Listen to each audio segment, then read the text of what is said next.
Back at the Indianapolis Motor Speedway, where we are just counting down the final moments before the command to start engines. And the mood here has changed on pit road as this crowd of over 400,000 people begins to be separated from the crews and the drivers as they begin to focus in on the task at hand. Looking at the crowd, they are ready to be entertained. And the drivers are ready to do just that. A little bit different than in years past here. But now is when we begin to count it down in earnest. Now is when the greatest spectacle in racing takes on a whole new importance. For those that are new to the Speedway, it's something that's indescribable. And to start it off, the Purdue Band and the national anthem, which will be sung by Mr. Tom Hudnut.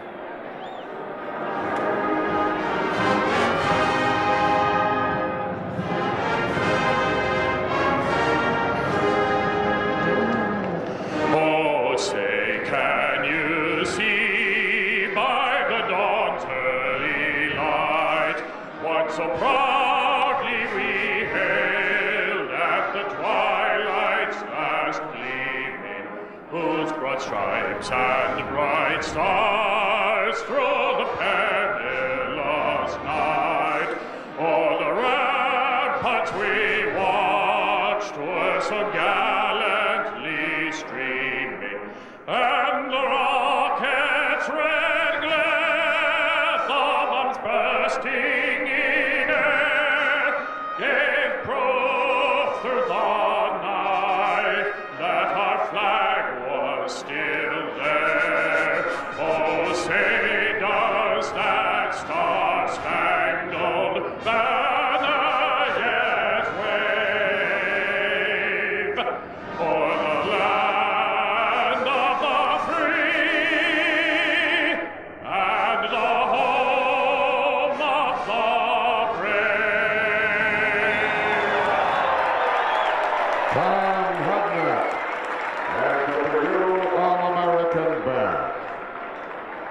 We return to the start to finish line as the combined U.S.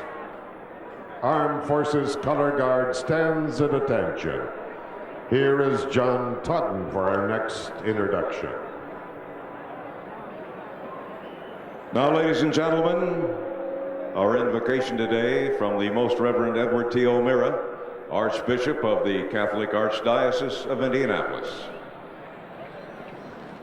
It is race weekend once again. It is also God's weekend. It is our country's Memorial Weekend. There are tens of thousands of us together this morning in this stadium. We are from every state and from many countries of the world. In the way our conscience tells us, let each of us pause to offer worship and praise. We thank you, God, for the blessedness of being human. We are sisters and brothers to each other. Help us respect each other and treat each other gently without violence. Make our world more peaceful, God. Make us restless until our hostages are free to move about, to live their lives in freedom, and to gather as we do today. Help us be mindful of those who have died for our country from its beginning in 1776 to the sailors who perished so recently on the battleship Iowa. Have them all in the hollow of your hand. Bless those who have suffered unfinished deaths in the service of our country and are the survivors of conflict, wounded in body and spirit. Ease their pain and help them to know that all of their fellow Americans are grateful to them. It's race day, too. Watch over our 33 skillful and courageous drivers, their mechanics, and their crews. And one thing more, dear God, help all of us to enjoy the day, return us safely to our homes and work, and continue to bless us with this glorious sunshine. Amen.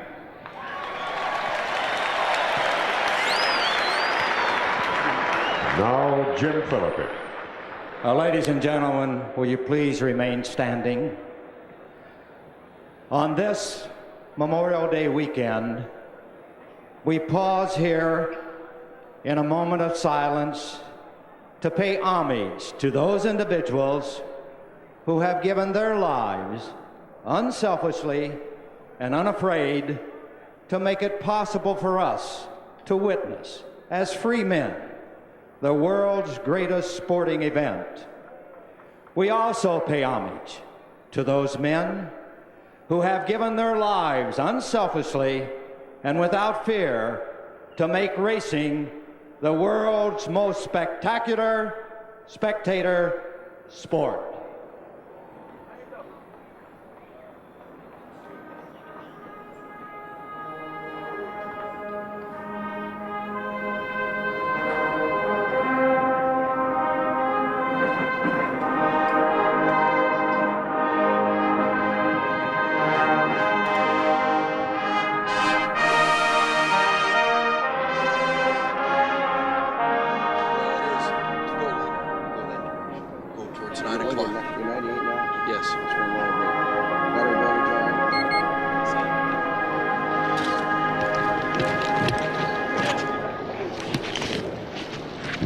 Dave Calabro for this introduction. Race fans, another fine tradition here at the Indy 500. It's time for the annual singing of Back Home Again in Indiana. It is my privilege to introduce to you the man who sings it oh so well, Mr. Jim Neighbors.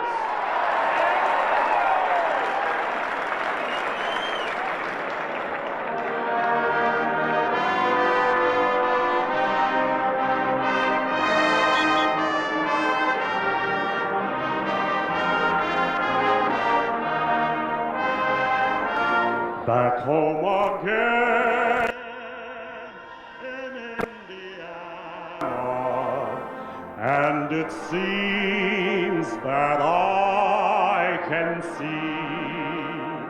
the gleaming candlelight still burning bright through the sycamores for me. The new mown hay sends all its fragrance through the hills I used to roam. When I dream about the moonlight on the Wabash, how I long for my Indiana home. Let's go! Jim Neighbors and the Sea of Balloons and the Purdue University Band leaves the start-finish line. And we turn our attention now to the head of the starting field and waiting for those magic words.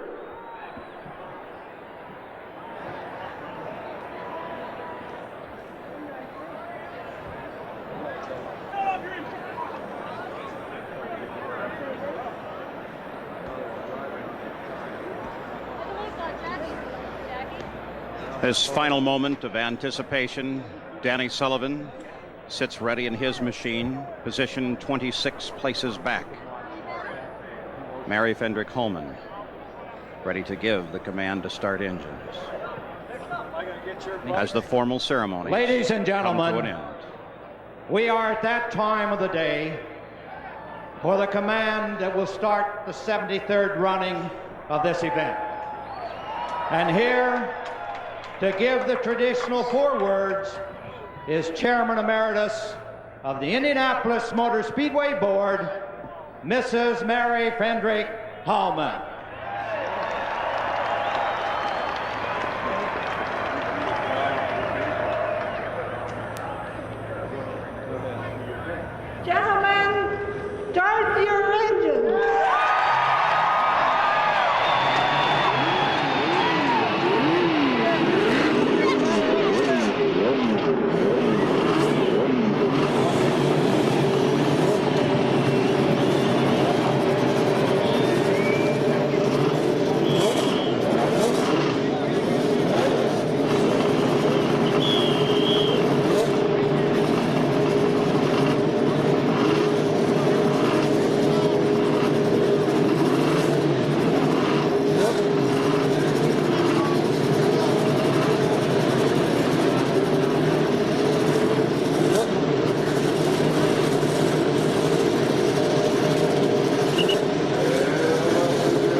Jones, the pole sitter, now so completely isolated with his own thoughts, alone for this moment, alone for the next 3 hours. Mario Andretti. Will this be a second win for him? He has tried so hard and for so long. Al Unser. Will this be a possible 5th win today? There is so much promise in the running of the 500 miles. So much that these drivers might anticipate. Jim Crawford, the Buick power behind him. As the crews, a final handshake, a blip of the engine, over 25,000 horsepower, roar out their challenge in the main straightaway now. And in just a few seconds, the field will begin to pull away. The crews raise a hand to indicate that their engine has started, that they are ready to run the 500 miles at Indianapolis. The grand champion, A.J. Foyt, the most victories ever in the Indy cars.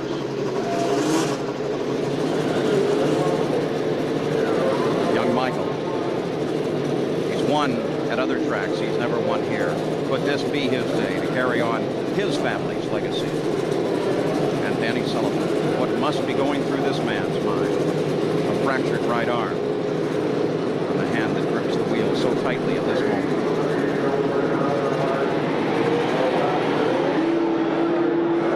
Straightaway cleared with the exception of the cars and their starting crews. And now the field begins to roll away. The 11 rows of 3. Bobby Unser is in the pace car with perhaps the best view at all. Bobby? Yes, it is, Paul. The people are standing. Everybody's waving. I can't see an empty seat in the house. The track is clean. There's no paper on it. It's a beautiful track. We're taking off now at about 40 miles an hour. Let the guys get their transmission oil warmed up, their engines oiled up. The crowd is just cheering so loud I can hardly hear myself. Bobby Unser works through the south chute. There's a shot of Bobby. Bobby, you'll pick the pace up to about how fast by the time we get going? Well, as soon as all the cars get started, we'll be running to run about 80 miles an hour. We want to stay enough ahead of the front row where they don't get any spark plugs fouled. We want to make sure that the road is clear, make sure that there's no debris, water, or fuel, or oil, or anything like that on the racetrack, Paul. So Bobby Unser in the pace car works his way through the first turn right now. You can see the corporate suites. One car still having problems, and now he fires and moves away as the entire field is ready to go. Scott Drayton faltered for a moment. No, here is a car with a problem. The 33 car, that of course belongs to Rocky Moran. Let's take a look at this starting field. One last opportunity to review how the rows line up. The first row, of course, Mears, Unser, Fittipaldi, all with a great deal of promise. The second row, Jim Crawford, Mario Andretti, Scott Brayton. The third row, Bobby Rahal, Al Unser Jr., Raul Boesel from Brazil. The fourth row, A.J. Foyt, Randy Lewis, John Andretti. The fifth row, Teo Fabi with the Porsche power, Gary Bettenhausen, Ari Leyendyk of Holland. The sixth row, Finland's Tero Palmrock, rookie Scott Pruitt and Ludwig Heimrath Jr. Didier Tays and Bernard Jourdain, both rookies in the seventh row, along with veteran Michael Andretti. The eighth row, two winners of the race, Tom Sneva, Gordon Johncock, and Irishman Derek Daly to the outside. The ninth row, the fastest rookie in the field, John Jones, of course, Danny Sullivan, and Kevin Kogan. The 10th row, Rocky Moran, if he can make it into a starting position, Dominic Dobson, and Bill Vukovich III. And the final row, Davy Jones, Pancho Carter, and USAC Sprint and midget champion Rich Vogler. Danny Sullivan works his way around the track. Let's get an update on his physical condition. Here's Jerry Piper. Well, Paul, 17 days ago, Danny Sullivan was lying on an operating room table in nearby Methodist Hospital, his shattered right forearm being pieced together by this steel plate and these metal bolts. Now, Sullivan has been cleared to drive, but he must wear a specific special splint that will limit the use of his right arm. Now, what he can do, he can extend his hand at the wrist just a couple of degrees to grasp the wheel. What he cannot do is rotate his right forearm in or out. That may create a problem as he tries to make his way onto and off of pit road. Now, just moments ago, as he climbed in the car, I was privileged to a conversation between him and his orthopedist, Terry Trammell. He asked Trammell one question, very simply: what can I expect? Trammell's response was one word: pain. He said as the afternoon progresses, that right forearm will begin to swell inside the splint. It will begin to throb and pulsate. The pain could become almost unbearable. No one, not even Danny Sullivan, knows if he can tolerate the torment. Paul, those questions and many more will be answered a little over 3 hours from now when the checkered flag falls. All right, so we'll be watching for Danny Sullivan. Michael Andretti, car number 6, one of the other cars we'll be keeping an eye on today as he starts back in the 21st starting position. Very difficult to tell his car from his father's, but Michael has the black number 6 on his car. And Gary Bettenhausen, with his problems already beginning, he has begun to slow and rolls to a stop on the home stretch. The field has begun now the second of the 2 parade laps, but Bettenhausen with a problem. He does not appear to be under power, and he appears to be rolling to a stop. His crew will perhaps be able to come out and get him restarted. That's just a matter of conjecture at this moment. Gary Bettenhausen stopped. The nice bright white car with the red number 5, that belongs to Mario Andretti. As he works his way now, beginning to surge forward on the backstretch, checking the gauges for a final time. A.J. Foyt, 4-time winner, the familiar number 14, a solid black car here today with A.J. Foyt orange trim on the machine. A.J. works his way around. Could he be a 5-time winner? Well, there are A.J. fans here that think that's very, very possible. The front row weaves back and forth. That yellow car, number 4, that belongs to the pole sitter, Rick Mears. And then 2 closely identical cars belong to Al Unser and to Emerson Fittipaldi, number 25 and number 20. So Bobby Unser, as you work the field around now, how's that race course look? Bobby Unser, how's the race course look? Paul, right now I'm watching all these people cheering and going on. I wish I was in a PC-18 on the front row starting this race. It would make this Pontiac seem slow, but this is a beautiful, beautiful, beautiful thing to see today. The rest of the field strung out behind the pace car. Let's go to the pits. Brian Hammonds. Well, because of the way they qualify here in Indianapolis, there's an interesting mix of cars and drivers at the back of the pack, specifically rows 6, 7, and 8. There are several drivers with very little or no experience at all here in Indianapolis, but there are also 2 very fast cars driven by 2 of the hardest chargers in racing, Michael Andretti and Tom Sneva. So when the green flag flies, everyone will have to be very careful, or the first 2 corners could be a real adventure. Paul, back to you. Well, Brian Hammonds, there is, of course, some concern about this car. The 99 machine that belongs to Gary Bettenhausen. The crew went out onto the straightaway and retrieved it. They have quite a push to get it back to his actual pit area where they can first apply the tools to it and start to get it in performing order and hopefully into this field. Brian Hammonds makes the point about the difficulty in the back of the pack. You know, most of the drivers will have planned exactly what they're going to do in the first couple of turns, and sometimes that planning can be an obstacle if things begin to develop that are unexpected, an accident begins to develop. Incidentally, some practice speeds from 3 days ago when the cars last ran on this track. Al Unser was fastest at 2:17. Remember, this was in race trim, not in qualifying trim. Mario Andretti was second fastest, Rick Mears third fastest, and Crawford, who of course is starting from the second row, was quite slow. So it's quite a volatile situation even at the front, Paul. The pace car begins to accelerate, as does the field. The field up in the north end of the track. We look back from Bobby Rahall's car as they begin now to stream toward the green flag. The pace car is off the track. The field running down toward the green. A line. Bandeira verde, aí está! Bandeira verde, começa a maior prova de automobilismo de todo mundo. Emerson! Pula à frente o brasileiro! Pulou à frente o brasileiro de forma espetacular! Impressionante como se lançou à frente o brasileiro! Lá vem o Brasil na frente! Emerson de forma magnífica, repito, porque ele largou junto ao muro. E veja bem, parece que os outros não largaram. Impressionante o Brasil! Dias, avança! Começa a maior prova de todos os tempos, você acompanhando aqui pela Rede Bandeirantes. E é por isso que interrompemos o futebol. Não é toda vez que um brasileiro larga na primeira fila. Vem Emerson, disparado na frente. Dias o segundo. Avança o terceiro. Impressionante a forma com que ele se lançou na largada. A gente conversava ainda ontem à tarde que era muito difícil a sua situação. E o medo até de que ele pudesse ter algum problema na largada. Ele dizia, não, Luciano, vamos com calma, porque a prova é longa, são 3 horas, são 200 voltas. Mas de qualquer forma, ele se lançou de uma forma brilhante, largando como nunca vi. E olha que acompanha a carreira do Emerson. Nem na Fórmula 1 ele largou tão bem como ele largou aqui, às vezes até na pole. Tá aí o Emerson. Você tem uma ideia, está com 2.2. 2 segundos, ponto 2 do segundo colocado. To hold off on charging Mario Andretti. The fight is for third place. The second lap run at 213.7 miles an hour.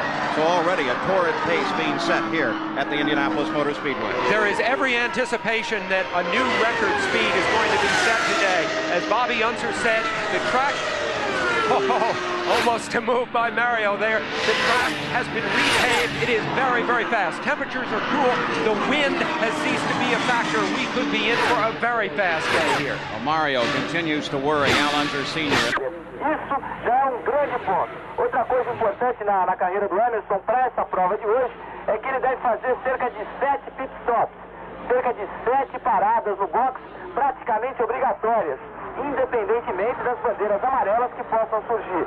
Um outro ponto também, para alertar a vida dos nossos brasileiros que estão torcendo, por exemplo, por Raul Boésio. Olha aí, Luciano.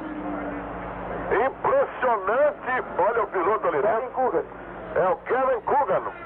Agora ele saía andando, amigo, olha lá.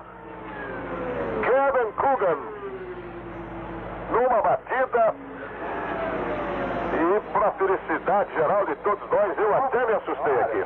Ele sai andando. Ele deve estar completamente tonto, né? Não sabe o que aconteceu. E bandeira amarela, a primeira bandeira amarela. Kevin Coogan. Primeira bandeira amarela e vamos ter nova largada. Você viu o que é uma prova como esta, hein? E foi quase que à frente dos boxes. Então, Emerson ali. Vamos conferir o Boésio. Está na 9ª posição após 4 voltas. O Coogan está sendo retirado do capacete do Coogan. E felizmente não houve nada de mais grave. Aliás, não houve nada com ele, né? Olha o capacete, porque o carro dele não sobrou absolutamente nada. Dê uma olhada a você que acompanha a Bandeirantes e o show do esporte em todo o Brasil. Bater aqui, vamos ver a replay. Vamos ver com calma o replay. Vamos ver quando o Coogan...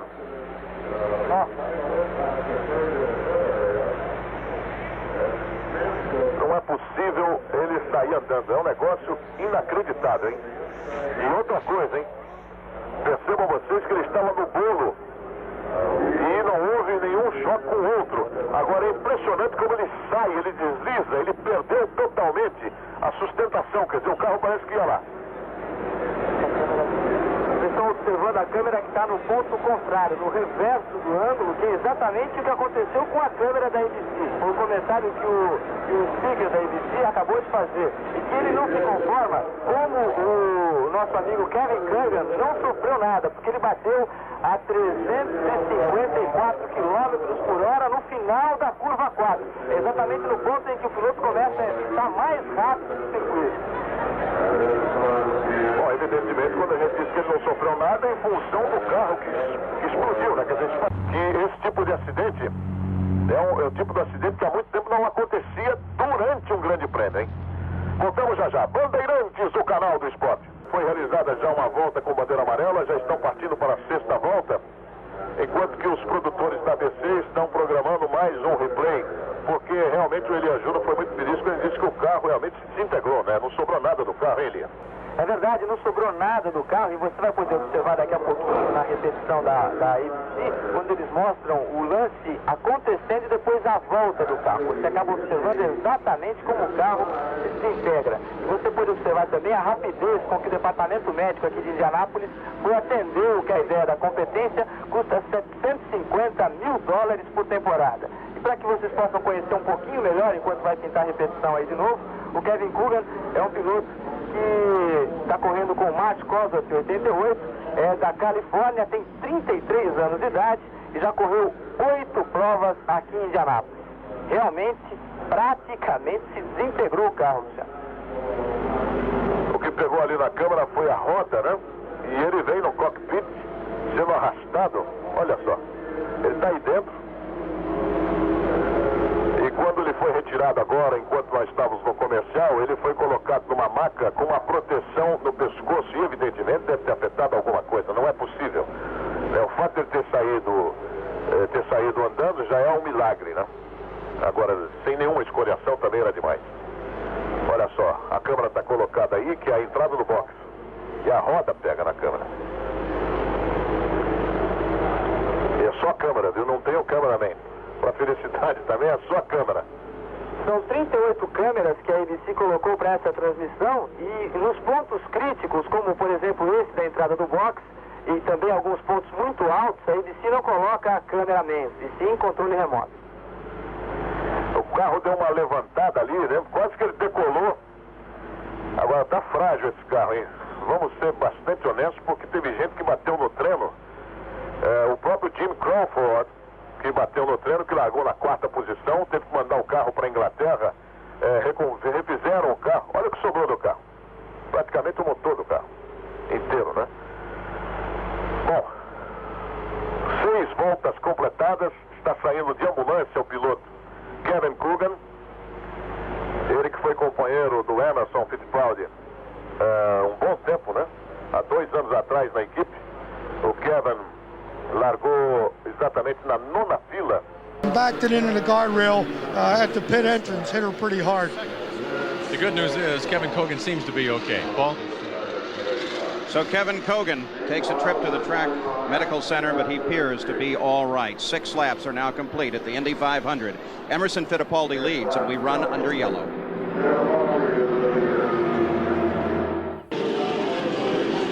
I'm going to go for We're back Bettenhausen. live at the Indianapolis Motor Speedway. We're under yellow. The pits are still closed. There's the reason why. They're continuing to pick up little parts, pieces of debris as a result of Kevin Coogan's accident. His life most certainly saved by the safety designs in the car and the attenuated barrier that allows itself to collapse at the end of that pit wall.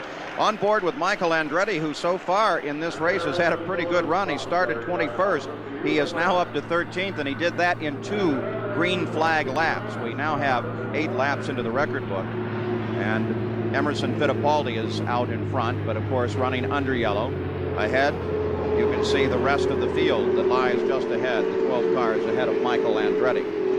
Of course, we had talked about high record speeds. That is not possible when the field is running under the yellow. If the race becomes one filled with incident, then of course the focus shifts to the pit crews. The pit work is always very important here. You see Gary Bettenhausen now being pushed back into the garage. He had started from the middle of the 5th row, his best opportunity for years. That Bettenhausen obsession, that long-time saga, continues, certainly without a resolution today. So as Gary Bettenhausen, terribly disappointed, heads back to the pits. Once an Indy car is taken behind the pit wall, the day is complete. They can't do repairs in the garage area and bring that car back out. It's ironic, isn't it, Paul? Look at how calm everything looks. These cars virtually parading by. This in contrast to the savage severity of that accident to Kevin Coogan. I saw him there, incidentally, with his wife, Tracy, so I know she knows he's okay. All right, now throughout this race, we're going to use a number of different racing terms, and we've prepared a little glossary to help you understand them. Here are simple terms that express much more complex ideas. For example, we may say a car is pushing. Push or understeer is the tendency of the car to continue straight after the wheels are turned. The best example of push came last year with Danny Sullivan. Watch his hands. As he turned, the car went straight, and he pushed into the wall. The opposite of push is loose or oversteer, when the back end of the car tries to slide out once the wheels are turned. Last year, Scott Brayton got loose. The back end swerved out. He overcorrected, fought the car, and lost to the loose condition. We also refer to the stagger setting. Stagger is making the right rear tire slightly larger in diameter than the left rear. It helps the car turn left easier because the right rear is driving the car into the corner. The short chutes are straights that link between the first and second and the third and fourth turns. In the race, we'll refer to the move-over flag. The starter will display this flag to advise a driver another car is following closely. Sometimes a driver will be black flag. That means report to your pit, where a race official will either check your car for safety or reprimand you for a violation. The Indianapolis 500 is 200 times around the 2.5-mile track. Lightly banked with 2 5/8 mile long straights, it is lightning fast. Bobby Unser takes us for a tour. Okay, Paul, we'll start by going right down the front straightaway, across the start and finish line, and into turn 1, pulling over 3 Gs of side force. Drifting out right to the short chute wall, going into turn 2, again pulling 3 Gs of side force. Very important how fast we get off of that turn to get down the back straightaway the fastest that you can. Nothing to obstruct your vision down here, but the driver will get over real close to the wall going into turn 3, diving right down to the white line again and literally drifting right out to the north short chute wall and into turn 4. Important again how fast we come off of this turn, because they're going to run approximately 230 miles an hour down the front straightaway. The racetrack is smooth as glass right to the start and finish line. But not at speed at the moment. At the moment, it's behind the pace car. Bobby Unser no longer involved in the driving of the pace car. Don Bailey now has the wheel and will take it around on any opportunity that there is a caution flag. Here is on board with Michael Andretti. Now remember, he started 21st. This is back at the start of the race, and maybe we'll get an idea as we watch this at how Michael was able to thread his way up through the pack to position number 13. That's the Porsche Teo Fabi that lies just ahead of Michael as he works his way into turn 3, gets around the Porsche, and now sets sight a little further up. Well, you can watch how everybody is vying for the other guy, trying to figure out where the other guy is going to be, and that's exactly what Michael is doing. Sometimes he's going by the right-hand side of the car, sometimes on the left-hand side of the car ahead of him. The biggest problem is those guys in front right now, because of all the traffic, can't be looking back at Michael. They have to worry about what's in front of them, and Michael knows this. Now, something I'm sure you were watching, Sam Posey, there is a rule here now that says you can't continuously drive with all 4 wheels under that white line. Michael did it on 2 corners there. That's going to be a close call by officials when they have to decide that. Yes, it is.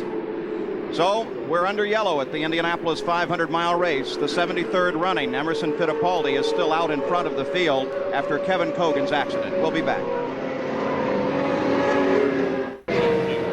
We're back at Indianapolis Motor Speedway. I'm Dr. Jerry Punch, and we're standing with Dr. Henry Bach outside the Hannah Emergency Medical Center. And Henry, you've just checked over Kevin Cogan. How is he? Kevin Cogan was brought in here after his track incident. He was awake and alert. He's complaining of some neck pain and some right arm pain. We're going to send him down to the Methodist Trauma Center for further evaluation and treatment. Henry, you were able to see the accident on those monitors in there. You, probably like many of us, couldn't believe that he would be able to walk in as well as he did. I guess we've seen it before, Jerry, and it continues to amaze us, but we're very pleased that it comes out this way. Another tribute to the safety equipment on these cars. Let's go up pit road to Jackaroo. Jack?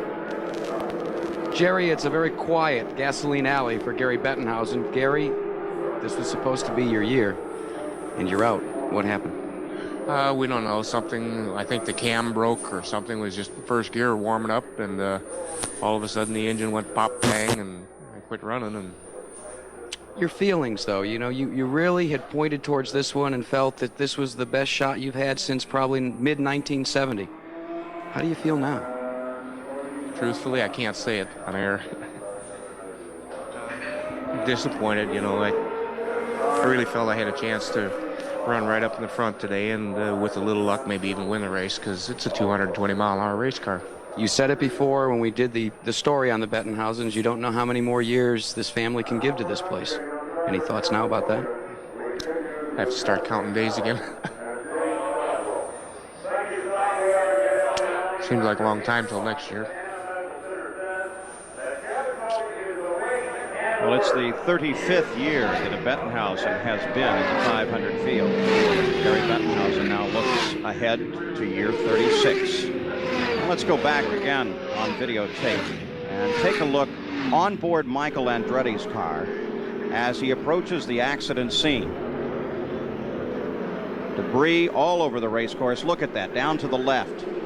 Pieces of Kevin Cogan's broken race car strewn all across the track. There's a wheel to the right. You can see them working down in the pit area.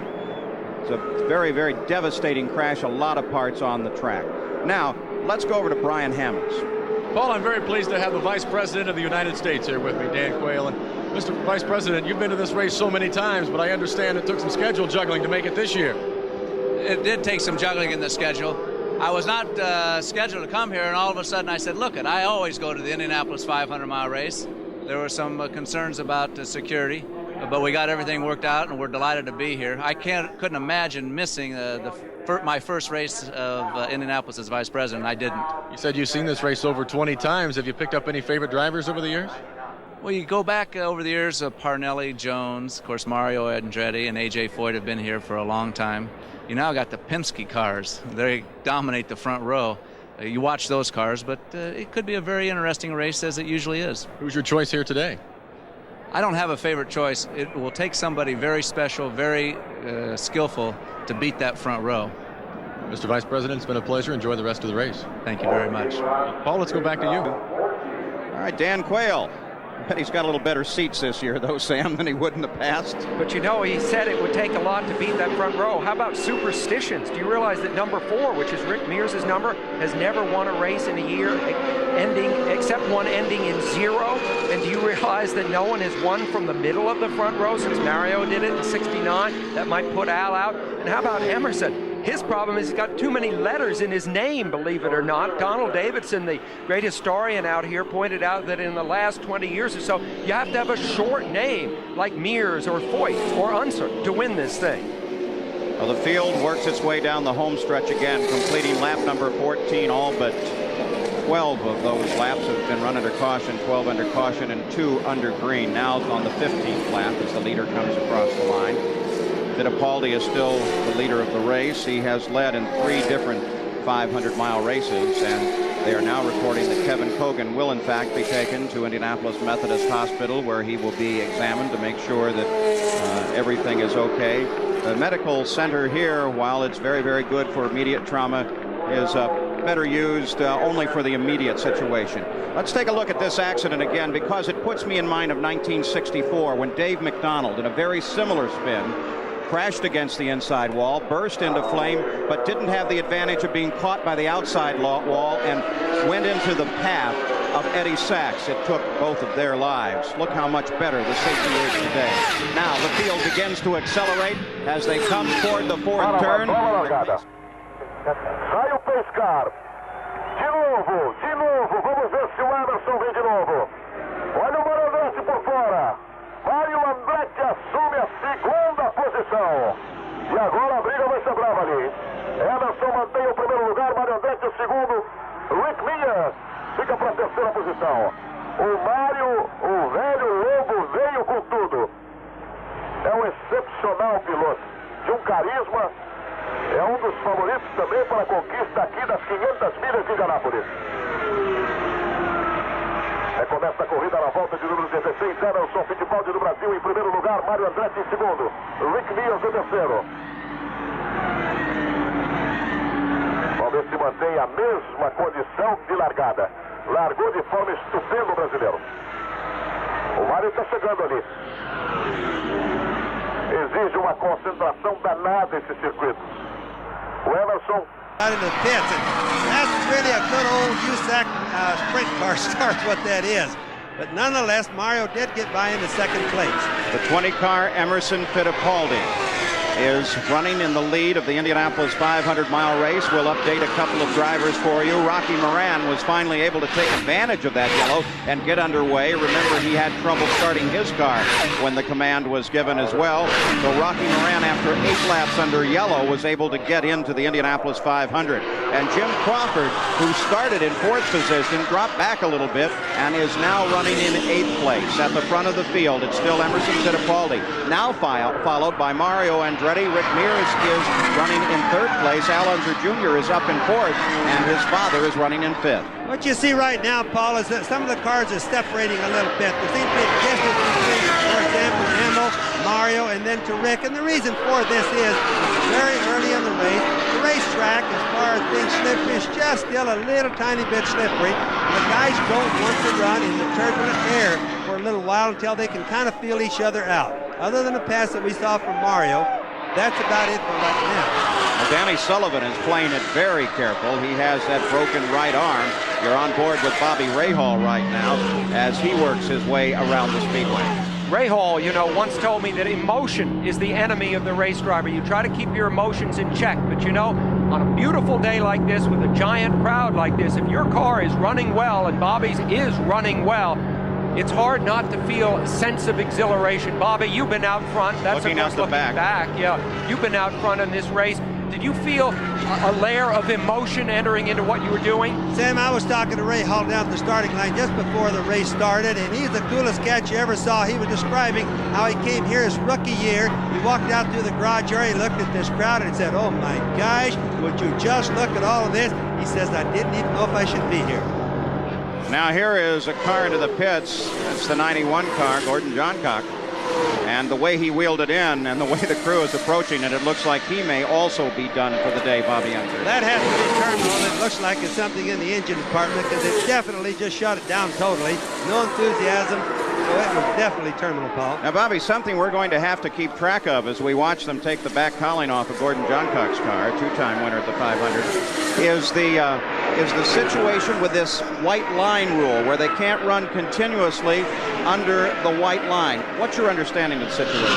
It's very vague, and it's another judgment type of call. I felt that it should either be a rule or not a rule. Not good to do it that way. So the drivers know that they can do it, for example, as long as they're trying to pass somebody or using it for safety. Now, on a driver's viewpoint, that's going to be any time he wants to do it because that would be his argument.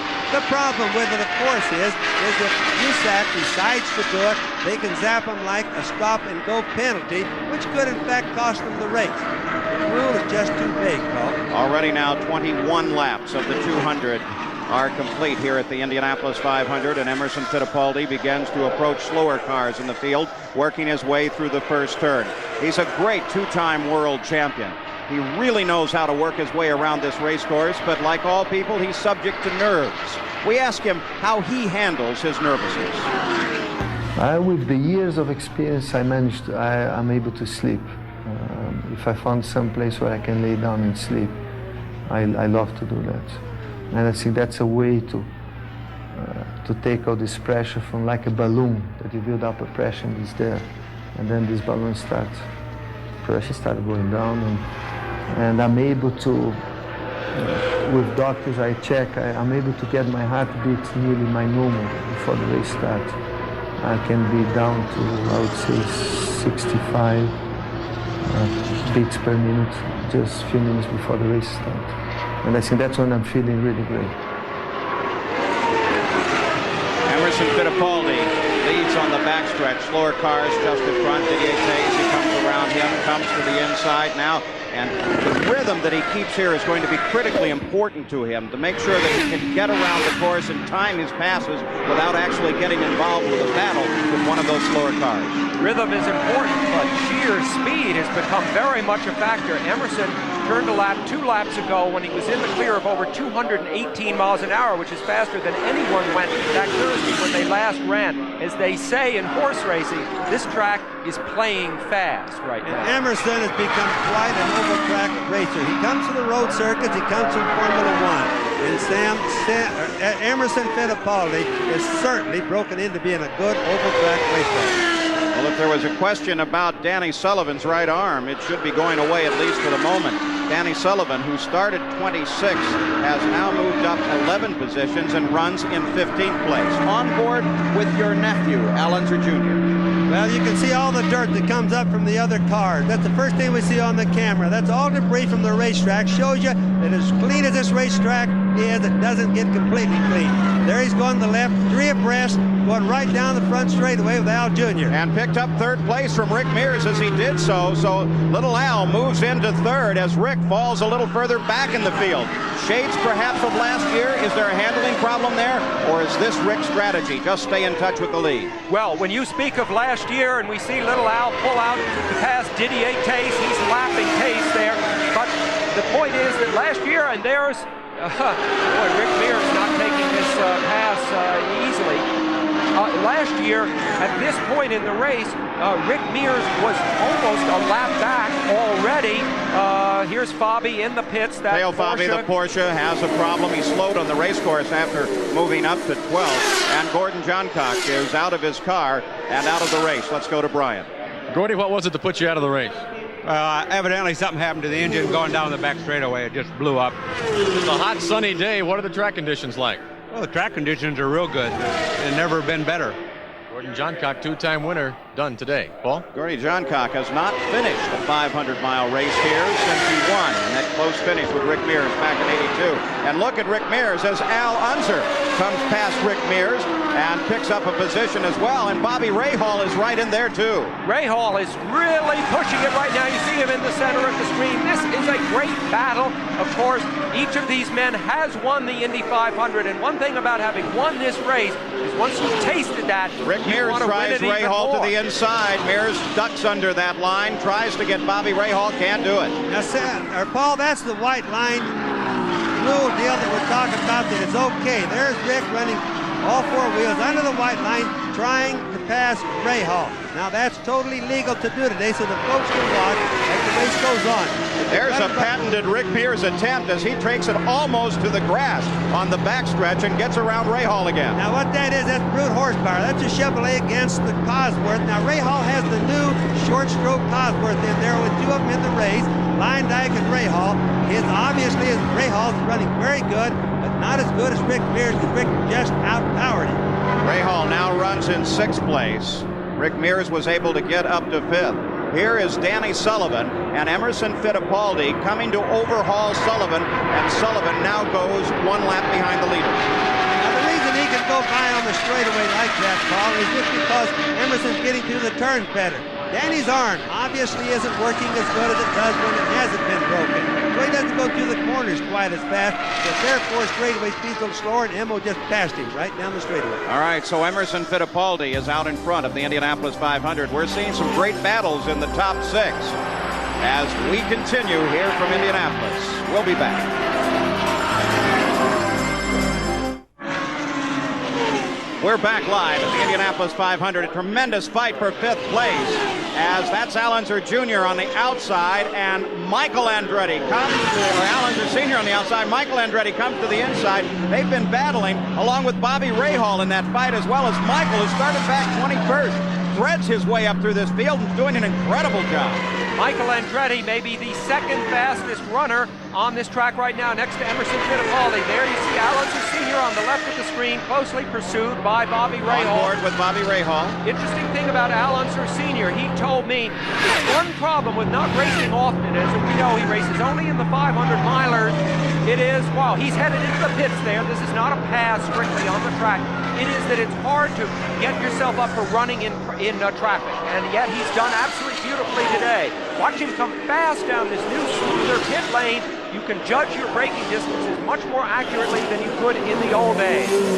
So Big Al comes into the pits. He started in the front row, the center of the front row. The Penske team goes to work on that car, and as there's a shot from our pit cam. It's actually mounted on the right front wheel changer's helmet as he comes around the car, and Al goes into the action. Here is the leader, Emerson Fittipaldi, and Jack Arute is there. Emerson Fittipaldi's Patrick led. Na volta de número 34, o líder Emerson Fittipaldi. Tudo ok aqui, tudo ok ali. Vamos nós. Tudo bem, tudo bem. Não foi tão rápido que nem o Al-Unser, mas também, e vamos voltar direitinho, né, campeão? Fittipaldi goes back into the action. Rick Mears has also made a stop and moved back into the fight. On board with Bobby Rahal now as he stops. Well, there's little Al just leaving right now, Paul. He's been in and had his stop. Everything's under the green flag so far. He's got a car in front of the pit. Já viu que tá confusão, né? E na competição de pit stop, ou seja, na competição em que 14 segundos cravados. Em segundo lugar, a equipe do Mário Andretti. E em terceiro lugar, a equipe do nosso Emerson Fittipaldi. Portanto, uma equipe que foi muito veloz na competição de pit stop. É uma equipe que está, sem dúvida alguma, entre as Somebody else is coming in, and John Andretti's particular case, he just got caught in a bad position right there. Now, Bobby, there was some concern. This is a newly repaved pit area here as well. They've covered over the old concrete with asphalt, and they've made it very, very smooth, but some people thought, well, maybe it's going to be a little too fast. Now we're on board with Michael, but the answer to that, Paul, is it won't be too fast. It's all going to be, there's Michael coming into the pits now. Watch how smooth. Aí pro box. Olha só a parada dele. Vamos ver. Tudo bem, a equipe do Mário sempre foi perfeita, viu? Ah, não quer água, não quer nada. O homem tem quase 50 anos de idade, viu? Não é brincadeira. And then they put it up to about 9,000 to pull away. Now that's Mario. That's Mario Andretti, two very closely resembling cars. They're teammates, of course. Mario, you can tell the difference because he has the red number 5 and the red dot on the nose. Now here is Michael as he leaves the pits after that stop. So it's Mario Andretti and Michael, both members of the team, that make the stop. Now the rules are when they leave the pits, they have to stay down on the apron until exiting off of turn 2. And there's Michael. He drifted over the line to short shoot, that's no problem. Now he's up in the middle of the racetrack, working his way over the right-hand side, full speed now. So Michael Andretti, under the green flag, works his way around the Indianapolis Motor Speedway, running in 4th place. The leader is still being scored as Emerson Fittipaldi.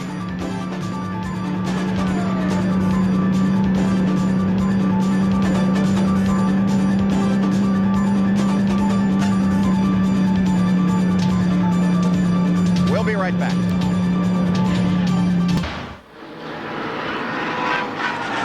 We're back live at the Indianapolis 500. 40 laps or 100 miles of the 500-mile distance are now complete. There are the top 5, continuing to be led by Emerson Fittipaldi after the first pit stops.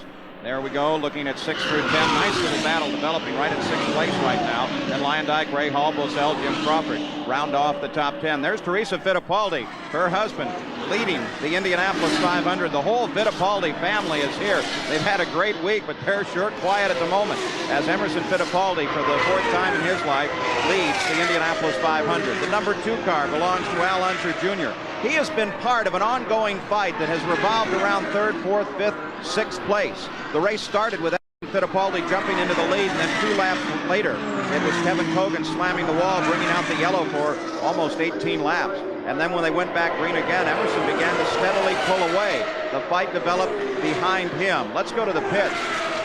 Jack Arute. Well, this is Jack Arute down on pit road, and there is a problem that has befallen Danny Sullivan and Team Penske. They came in for a regularly scheduled pit stop just about 4 laps ago. They changed tires, they checked with him and asked him how his arm was feeling. He didn't even mention it. But they have brought the car back here onto pit road, and they are concentrating on the rear, and it looks as if they may have possibly had a problem with the rear end, maybe the ring and pinion gears. Sullivan has killed the engine. He is consulting with his crew right now. He has lifted the visor, and this will certainly put him out of the running to score his 2nd Indianapolis 500, Paul Page. Danny Sullivan with a terribly long stop as we continue to watch this fight between Little Al and Rick Mears. Bobby, you noticed something in the pit. Yes, I did, Paul. I just watched them, another sorrow thing for the Porsche people, I just watched them push their car back into the garage area. So they've obviously dropped out with a mechanical failure of some sort. We continue to watch as Rick Mears works his way around the track, trying to hold off a charging Al Unser Jr. Now to the backstretch. Al Unser Jr. trying to take 4th away from Rick Mears. No problem at all once he got there. It appears that Rick is just not handling as good as he should. I'm not making excuses for Al passing him. Little Al always goes better in the race than he does in practice and qualifying. In fact, I knew that he's going to be tough all day that way. I really believe that Rick and the Penske's have missed on their track settings just a little bit, Paul. Well, Bobby, that seems to be true of many drivers, that they race much faster than they practice or qualify. Why? Well, just a guess on what the setups are going to be. Look at Al cutting under the white line. If you watch Rick when he comes by, pretty soon you'll see that he'll stay above the white line. What happens is they all have to guess at their settings for race day. They really don't know exactly what it's going to be like. Sometimes, because they're so finely tuned, they miss it just a little bit. So Al Unser Jr., once he is able to get past Rick Mears and get a firm grip on 4th place, begins to pull away just now, and Rick Mears continues to fall a little backwards. But let's remember that it was a year ago that Rick Mears fell a full lap behind the race at about this point, and then, of course, came back to win. And this is the time during the race, Paul, that the racetrack will get just a little bit slippery. That's a bug just hit the windshield on the camera there.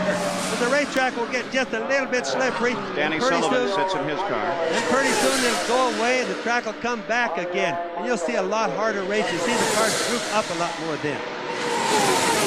All right, so Danny Sullivan has his problems today as they continue, though, to apparently plan to get that car back into action. Well, the Penske attitude is if you can make it run, you try your best. And even if it's many laps down, they may put Danny back out on the track. You know, we see as we ride with Al Unser Jr. here, Al, when he rejoined Team Gallus, which is the team he drives for now, after an absence of 3 years, he did so, and with the chemistry of the moment, he came back really as the leader of the team. And although he's only 27 years old, he has considerable self-esteem and confidence, and he's certainly being vindicated right now. You can see how low he was running on the track.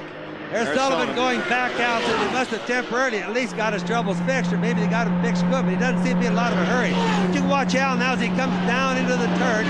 He'll get under, well, he didn't do it there, but he's been running under the white line a little bit because of the traffic. All right, Al Unser Jr. continues to circle this course in 4th place. We ask him, if you hadn't become a race driver, then what would you become? If I hadn't have become a race car driver, I would be inclined to fly jets, fly airplanes. I would want to fly the most technically advanced airplane that there is what I would want to fly. You know, Little Al's favorite expression is the word neat. When things are going well, he says neat. I wouldn't be a bit surprised if he wasn't saying that to himself right now because things are going. It's not just Little Al's quirk. You're right. It's an Unser family trait. Bobby Unser has said it too. By the way, Danny Sullivan was in the pits for 3 minutes and 13 seconds on board with Michael Andretti now as he begins to close down on his dad. Michael runs in 3rd. His dad is in 2nd place just ahead, so it's an inter-team battle for 2nd place. The Andretti family in a feud. On the, just a little note on the car setups, Paul, I was looking at you can look at Mario, excuse me, right underneath the white line there all the way. But the setups on the Penske cars, for example, between the Penske team and the Emerson Fittipaldi Patrick team. One of them, like for example, Penske has a real small rear wing, big wicker bill on the back. There's Danny Sullivan back in the pits again. And then the other car has of Emerson Fittipaldi has the big wing with the small wicker bill. Totally two different concepts going into this race. Here comes Michael, going to try his dad. They're on the backstretch. Michael comes to the inside, a whole line of cars just in front. Michael has to get down on the binders hard in the 3rd turn, but Michael gets her. He had to brake hard, Paul, to keep him hitting that car that he was coming upon and that he was lapping there. Traffic got really tight for a while. But it just gives you an idea, like I was saying, of the different concept that you can do with different cars at this racetrack. Michael Andretti, that's Raul Boisel just alongside. It's not a pass for position because Michael has 2nd place right now. The car ahead is the 20 car of the Emerson Fittipaldi that he will now set his sights on. 50 laps, or 1/4 of the Indianapolis 500 are complete. I think Michael has been probably the best handling car so far that we've watched, other than Emerson Fittipaldi. Of course, Emer's not been in the passing race. He's leading the race. But watch Michael as he passes cars. He can just go in the inside and like across the short chute. Right here, he just drives right on by them. Not too many guys do that. Now, a few moments ago, we said that Danny Sullivan on his long stop before he came back in was in the pits for 3 minutes and 13 seconds. In today's terms, that means he dropped about 8 miles behind the race. Well, you know, it's interesting as we watch Michael rip past his father. Continuing fight here. This is a fight for 3rd place between Mario Andretti and Little Al.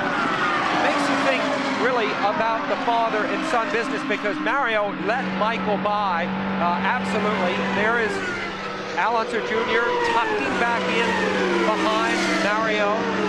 A classic battle among all these great drivers today. He tries to get to the inside. You can see that it gets rough when you get down below that line. Another reason not to drive there. The track flattens out once you're down under there. Mario just screaming. Here comes Little Al coming to the high side. Slower car just ahead. Little Al trying to pace his way now onto the main stretch.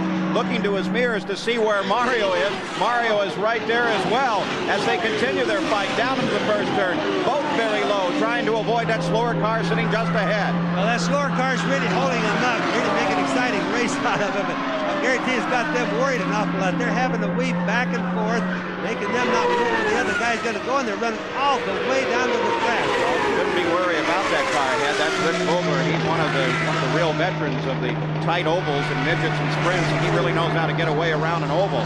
As little Al continues to work his way past some slower cars and work his way around the Indianapolis Motor Speedway, currently running in third place. Mario is now caught up in traffic behind. Yeah, but Rich Vogler has had some problems here, crashing 3 out of 4 last races that he ran here, but always at the 2/3 mark. So we assume he's safe for now. You know, interesting about the father and son. Well, we'll get to that in just a second because Jack Arute is down with Danny Sullivan. Jack? And Sam, I'm sure Danny Sullivan is somewhat relieved to have this month of May over. A faulty clutch put you out of the race. Yeah, I lost all the drive. It just coming down the straightaway, I was on the gas and just spinning, so figured I wasn't getting wheel spin at that speed. The Chevrolet wasn't quite that strong. The question about the arm. You didn't stay in very long, but how does it feel? Feels okay. I didn't seem like I had any problems. We had just started to adjust the car. We had a radio problem.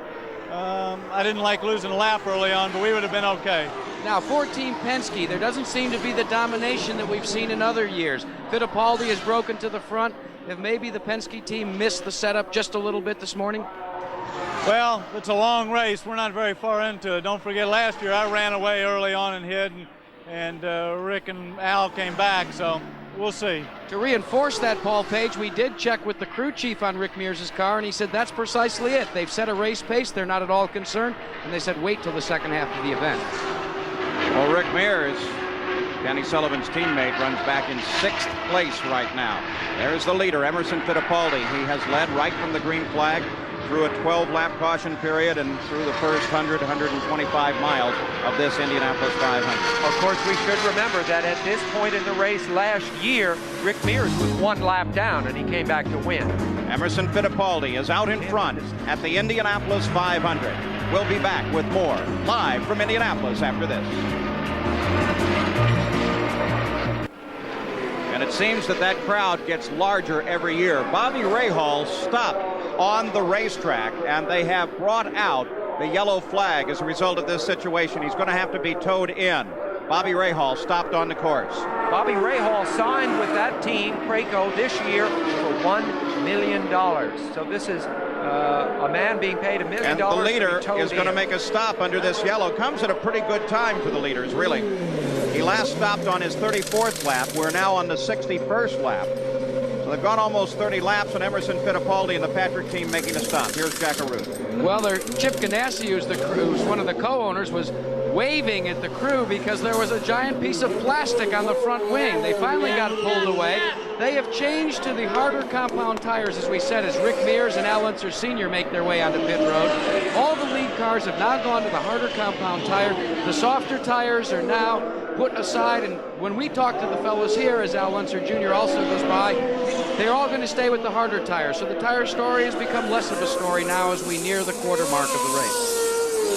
Here's Al Unser making his stop again looking from the crew cam, and there's Rick Mears coming out of the pits. Both Penske cars that are left in the race with the retirement of Danny Sullivan now make their stops, and they're back into the action. They're all three, Emerson Fittipaldi, Rick, and Al, all three have 14.5-second stops. The pit crews are really competitive, like Sam was saying early, and good fall on the pit crews today, Paul. So the field now begins to form up behind the pace car, though you can see most of the cars are in the pits. Are in the pits, yeah. At this point, of course, these pit stops are like board meetings. I mean, everybody is trying to decide exactly what to do. There's so many things, as you see Mario stopping, that can be changed. The tires, of course, and you see them changing 3 there, as well as refueling the car. But there's the question of the wings, especially that front wing can be easily changed in its angle. Look at the fire coming out. That's fairly standard stuff, believe it or not, as spectacular as it looks. Then what happens there is the paint is burning underneath the wing. All right, so now the number 5 car and ready back into the action at the Indianapolis Motor Speedway. 62 laps complete. By the way, there's more racing action coming up this afternoon. Round number 1 of the International Race of Champions from Daytona International, as that 4-race series, world champion drivers in identical cars face off with one another at the International Race of Champions. That's right after our live telecast of the Indianapolis 500-mile race. We're still under yellow at the Indianapolis Motor Speedway, the tow-in for Bobby Rahal, and there was a problem in Tom Sneva's pit, but very quickly it was doused. There was a little flash of fire. Tom Sneva's car was rolled back away from it, apparently a little bit of a fuel spill. Sneva bailed out of that car like the athlete that he is. He hadn't anticipated running a full season this year. He really made up his mind, Tom Sneva had, to retire to the world of golf and maybe only do a few races. When this offer came through, he took it, but it's been funny. It's been hard for him, I think, in some ways to get back into the idea that he's a full-time racing driver. What you saw right on the ground there was water that was poured in, because if you mix water with the alcohol, the methanol alcohol, makes it work. It just makes it where it just really won't burn. That's we ought to point out, you can put an alcohol fire out with water, but don't you ever throw water on a gasoline fire. No, of course there's no gasoline in these cars here. Everyone is here with methanol alcohol. It makes it a lot safer, Paul. Well, there is the Airship America, the Goodyear blimp, based out of Houston, Texas. This is the 25th year that a Goodyear blimp has floated lazily over the Indianapolis 500, and they're giving you shots like this.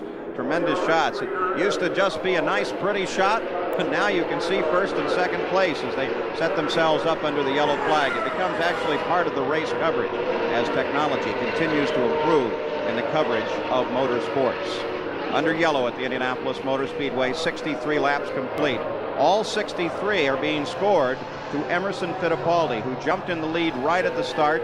Bobby Rahal sits by the edge of the course waiting for his crew to come up to the north end of the pits and bring him down for service. Apparently, he's just a matter of him being out of fuel and running out on the track. We take a look at the conclusion, actually going back to lap 50.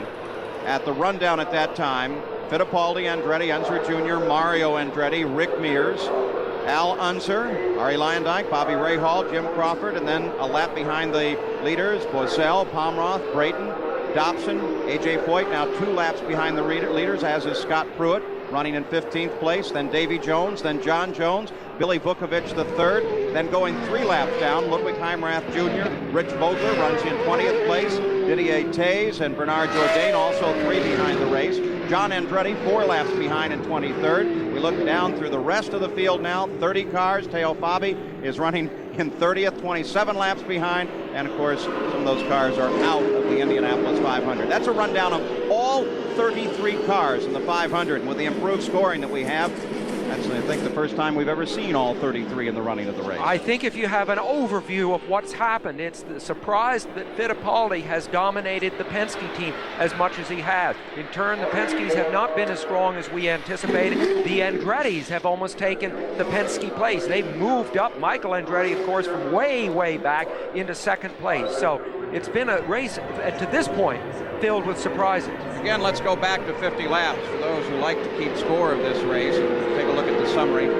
Emerson Fittipaldi, the leader of the race, at 50 laps at an average speed of 148.3 miles an hour. Not nearly a record, but pretty close to last year's pace. It was just almost identical to last year's. 1 caution, that was Kevin Cogan's situation. That was a long caution, Paul. The race speeds have really been fast. Notice that Bobby Rahal is going to be out of the race. I think their problem was probably very possibly new engine, new short-stroke Cosworth. We've got a few of the cars already being scored out of the Indianapolis 500, but now the pace car comes back off the course once again. Dwayne Sweeney, the starter, has the green flag, and Emerson Fittipaldi roars past the 59 car, Carol Pomroth, continuing to lead here at the Indianapolis 500, but it will be a battle at the front of the field because there sits Michael Andretti just behind the leader. Boy, I tell you, Paul, that Michael really didn't take the shot at Emma when they came up that 4th turn and down the front straightaway. He was really hoping that he was going to catch Emma behind that lap car in front of him, box him in and be able to pass him. That Michael is really handling good today. Michael chasing Emerson Fittipaldi. Some bad luck with Scotsman Jim Crawford, who was lapped by the leader Fittipaldi just 2 laps before the yellow caution came out. He remained ahead of Emma on the track, but he would have been able to close up on the field if he could have gotten around him. Mario told me Michael is not as patient as I am.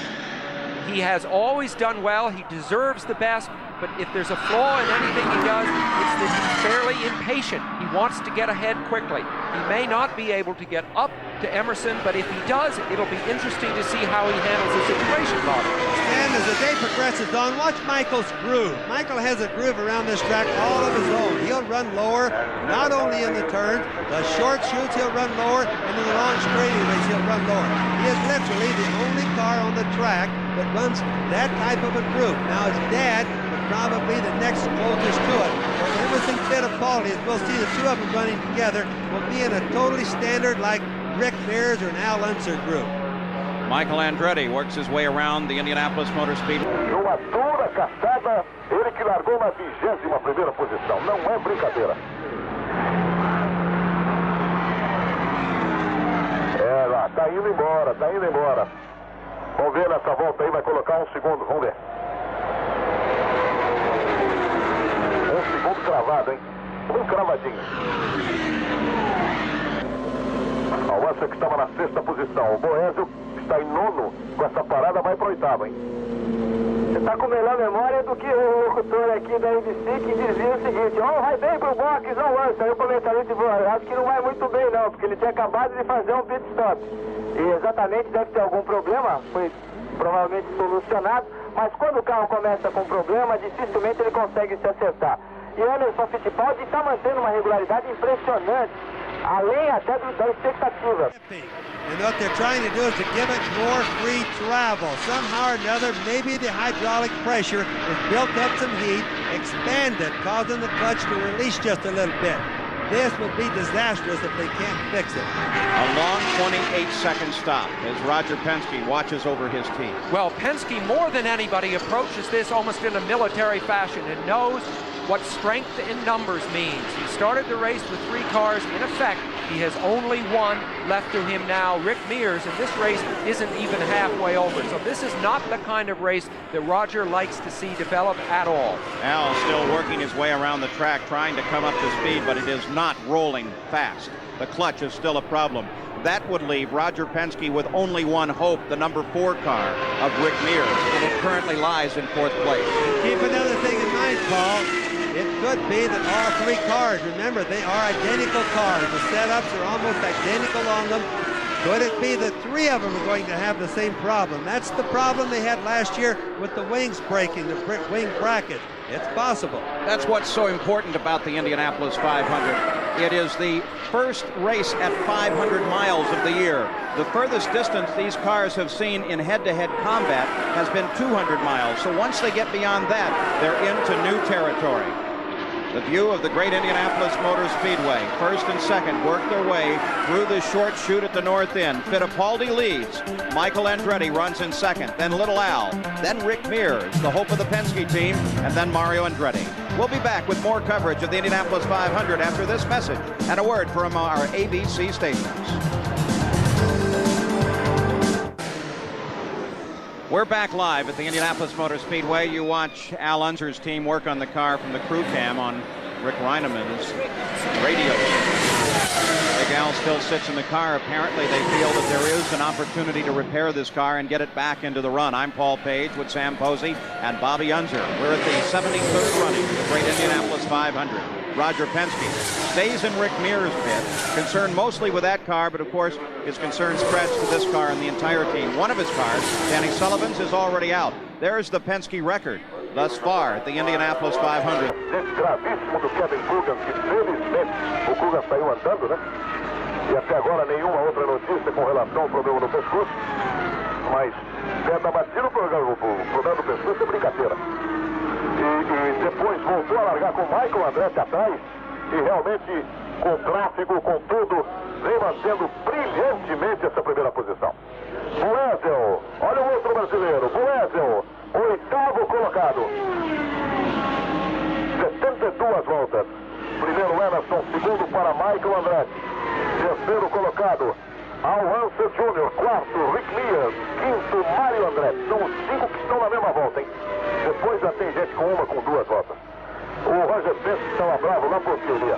Pois é, agora um pouquinho antes do intervalo, nós pudemos observar aí a imagem do Roger Penske, que é o chefe da equipe do Danny Sullivan, do Rick Mears e também do Al Unser. O chefe não, ele é o chefe, é o dono, é o que manda prender, o que manda soltar na Fórmula 1. É o homem que constrói os carros com o chassi Penske e com os motores Chevrolet. Ele tem o melhor equipamento.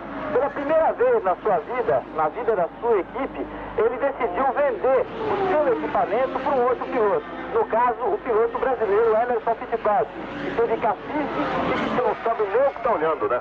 E é um depoimento importante, até jornalístico, do Henrique Amaral, que esteve lá agora há pouco, no box.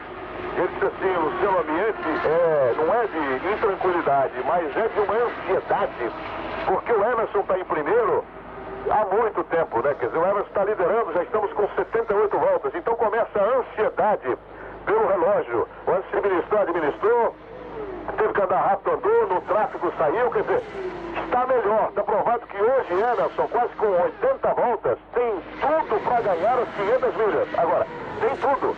Mas para chegar lá ainda faltam 120 voltas. São 120 voltas. E a coisa realmente começa a ficar para nossa comemoração, esse coquetel com vodka. E a outra coisa é que o repórter da ABC tentou entrevistar o Roger Penske, em outras palavras, a brasileirando, ele disse o seguinte: meu compadre, vai tratar da vida, deixa eu sossegado que já estou com 2 carros parados aqui, que vai ser que... And Mario Andretti is beginning to close in on Mears. Mears occupies 4th place. Mario is closing. All the bright heads in the Penske crews will get together as soon as they get all Al's car cleared from the pit, Paul. They'll all be trying to figure out what can they do to tune Rick's car during the next pit stop as the race goes on to try to get him more competitive with Emerson Fittipaldi. I think they've got their job cut out for him. Yeah, I think so too. Roger, you know, is not the sort of person that is upset by not doing well. I mean, I'm reminded of a line about Margaret Thatcher in Time magazine last week. It said, you know, she's somebody that offers you spinach and not candy. Roger does that too. And in times of adversity, he does not become shaken by what's going on. Rick Mears, the number 4 car, runs in 4th place, but Mario Andretti is closing down. He's closing at about 0.4 of a second a lap. Well, he certainly is. It's going to take we have a story from Brian Hammond in the pit right now on the tires, Paul. Bobby, the last time that Mario and Michael pitted, their right side tires were badly blistered. Now, they did not change to the harder compound of the Goodyear tires. All they did was adjust the tire pressure. So they really like the tire, but they don't want to switch to what might be a little bit slower tire in the harder compound. Now, Mario has another problem. When he backs out of the throttle in traffic, he has a misfire. But otherwise, he's okay. Back to you, Paul. All right. The tires, a concern here always, but they seem to be performing their assigned role here as we continue to watch the defending champion, Rick Mears, and Mario Andretti closing in. Car number 1. Mario continues his closure in through number 2, onto the long backstretch, onto the main stretch. What's it like in Rick Mears' car right now as we look at it? He knows, obviously, he is being outpaced by a team with an identical car, the Emerson Fittipaldi team. Is he shaken by this? I doubt it very much. All right, let's go to the pits. Jack Arute is with Al Unser. Well, as we had reported, a faulty clutch has put Danny Sullivan and now you, Al Unser, out of the contention for the race today and out of it. What can you do when you have a situation like that?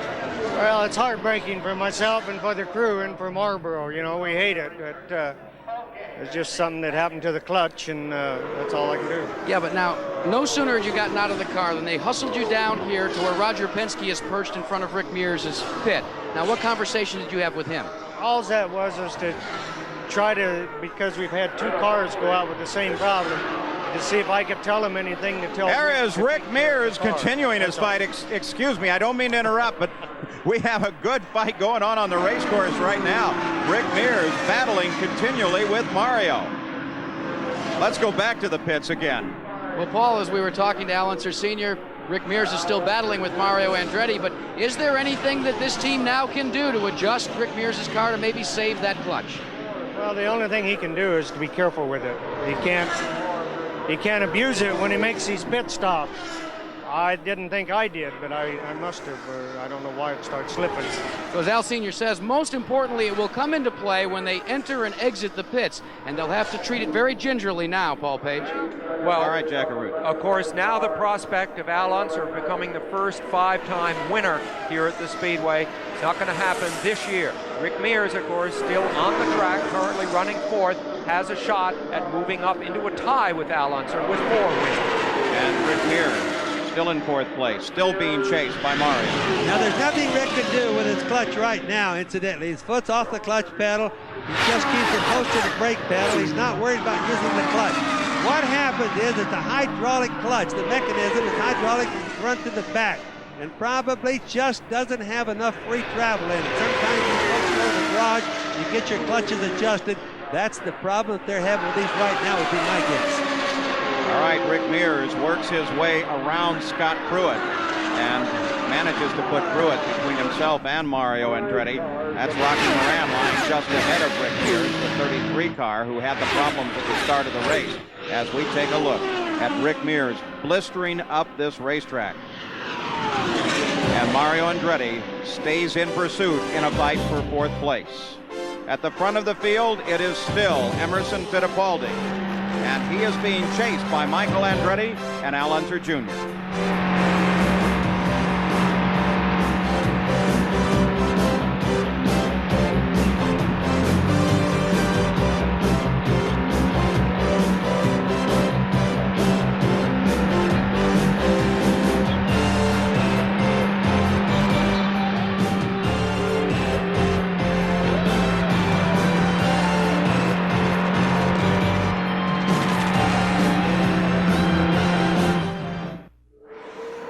Back live at the Indianapolis 500, and somewhat slowly Mario Andretti rolls into the pits. He was running in 5th place, as now the Newman Haas team goes to work on that car.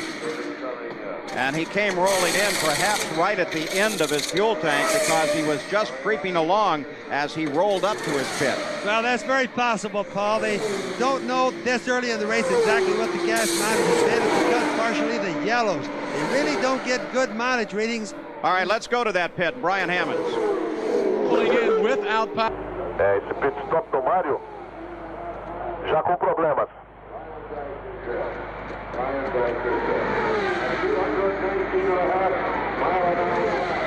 O Emerson fez uma parada na volta de número 88. O Al Unser Jr. está na frente 1 segundo, ponto 2 do Emerson.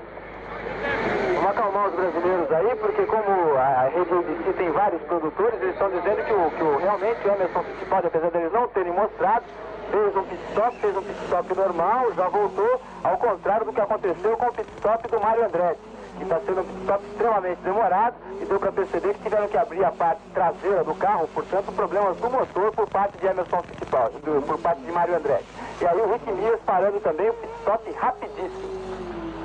Bom, o que vai acontecer na volta é o seguinte, quer dizer, o Emerson já voltou para a pista, o Al Unser já voltou para a pista, quem lidera é o Michael Andretti que você está vendo aí. O Michael vai ter que parar, mas o Emerson... His way around the speedway as we approach the halfway point at the Indianapolis 500. A new leader for the first time in the race. Michael Andretti taking over the lead, but still he must make a pit stop, and when he does so, then it is very possible that Emerson Fittipaldi will assume the lead once again. Yes, indeed. Michael, we guess, maybe has 1 to 2 more laps in the lead, but it's a heady experience to lead this race, even if it's because here's Crawford. Jim Crawford. Crawford was running in 5th place as he came in for his stop. His Buick engine still working for him, one of the question marks here.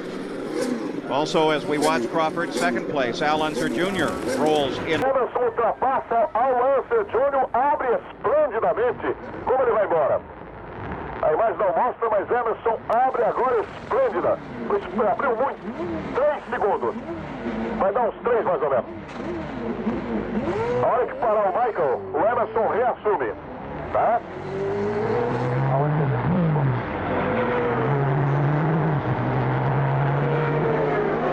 Aí está Michael Andretti no box. Vai voltar à sua posição de origem, o brasileiro. Isso, podia demorar um pouquinho, Michael, né? Atenção, conversa, alô? Sem pressa. Tá aí voltando. Voltou, o Emerson passou. De novo o primeiro colocado. De novo o primeiro colocado brasileiro com 93 voltas. Tudo recolocado. Felizmente, tudo bem feitinho na hora certinha. E o Boesel é o sexto colocado, hein? Raul Boesel do Brasil, o sexto colocado. Road, and in contrast to the way Al Unser Jr. came into the pits, Emo came in a tad hot. He locked up the wheels and skidded to a halt. And Chip Ganassi, you're the co-owner of the Patrick Racing team. It was a little bit out of the ordinary, but the crew went to work and didn't make any adjustments at all in the car except for fuel. Why? No adjustments. Emerson's very happy with how the car's running. We're right according to plan. We're half the distance here and a lot of race left. Do you think about the win at all right now, or do you just not want to talk about it? Not at all. We got a lot of race to go here. I've been here a lot of times, Jack, and there's a hell of a lot of race to go. Well, that's the story from Fittipaldi's pit, but they are certainly counting on more of what they've seen in the beginning of this race. All right, Chip Ganassi here now as a car owner, as a race driver for a number of years. Emerson Fittipaldi back into the lead of the 500. And here is the Michael Andretti car moving around the course. You know, Paul, you mentioned that Michael hasn't led for 3 years. How unique it is to lead. Michael Andretti runs in second place. In third place is Al Unser Jr. Let's just be quiet for a moment and listen and ride with Michael Andretti.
Michael Andretti. He currently runs in second place behind the leader of the race, two-time world driving champion Emerson Fittipaldi.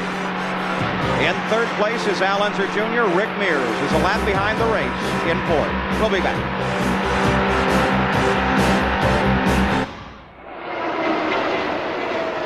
We're back live at the Indianapolis Motor Speedway. Beautiful blue skies overhead. The pylon that scores the cars at the start-finish line. The drivers actually use that as a reference point. Look up and see what position they're being scored in. And when Emerson Fittipaldi looks up, he is being shown in position number 1, the leader of the Indianapolis 500. He's been a dominant force as you watch from the blimp overhead, and he works his way around this circuit at the Indianapolis Motor Speedway. The average speed of the race at the halfway point, 100 laps, just 2 laps ago, was 167.9 miles an hour. Paul, the ironic thing about it is that has to do with pit stops and yellows. Emerson Fittipaldi's really raised the price of poker racing-wise. He's been running 217 and 218 mile-an-hour laps, and that is awesome at this point in the race. Emerson Fittipaldi was not expected to dominate the race quite the way he has now. But when you think of this man's long and fascinating life, in some ways, it really is no surprise. In fact, Emerson, in a sense, has had 3 lives, 3 complete, separate, and successful lives. His first, of course, and the one that is perhaps still to this day best known, was as a Formula One driver. He was a racing prodigy, and he developed so fast that he won the first of his 2 world championships. No Grand Prix da Itália, quando o brasileiro, eu estava lá presente, graças a Deus, 1972, conquistava, beijando a sua primeira mulher, Maria Helena Fittipaldi. E aí, a sua fazenda de laranjas em Araraquara, o escritório do Emerson, deve ser lá em Miami, né? Ela só pode ser. Oh, beleza. Como é bom a gente ver as imagens do Brasil sendo geradas costa a costa. Teresa Fittipaldi, o Patrick, ele já olhou para cima, hein? Já olhou para cima. E olha aí o brasileiro aí. In that, his wife, Teresa, and his car owner, the oil man, Patrick. Well, the question, Bobby Unser, that has been worrying me for the past few laps, we know that the clutch system on two of the Penske cars, two PC-18s, has had a problem. It hasn't manifested itself yet on Rick Mears' car. But if it's a design problem, then does the same design exist on the leader's PC-18? Well, Paul, I really don't think by now, because we've got two of them had the problem, two of them have not had the problem. I don't think it's a design problem. I think it's a mere matter of an adjustment and the hydraulic fluid getting hot and just releasing the clutch gently. There's the 1986 Rookie of the Year in IndyCars, Dominic Dobson, as he works his way around this track. What a great story he's been today. He started 29th. He's now running in 9th place. 20 positions he moved up. Watch for Dominic Dobson in the next few years. He is somebody that is on every top car owner's short list of drivers that they would like to hire if one of their key men drops out. Dominic Dobson from Stuttgart, Germany, has a big future in this sport. He is a very sensible man. He has an engineering background. He keeps calm in almost any circumstances. Big future. Military parents, born over in Stuttgart. I spent a little time in Stuttgart. My dad was in the Army too, and a lot of us spent time in Stuttgart, Germany. Now, of course, it's that area from which the Porsche comes.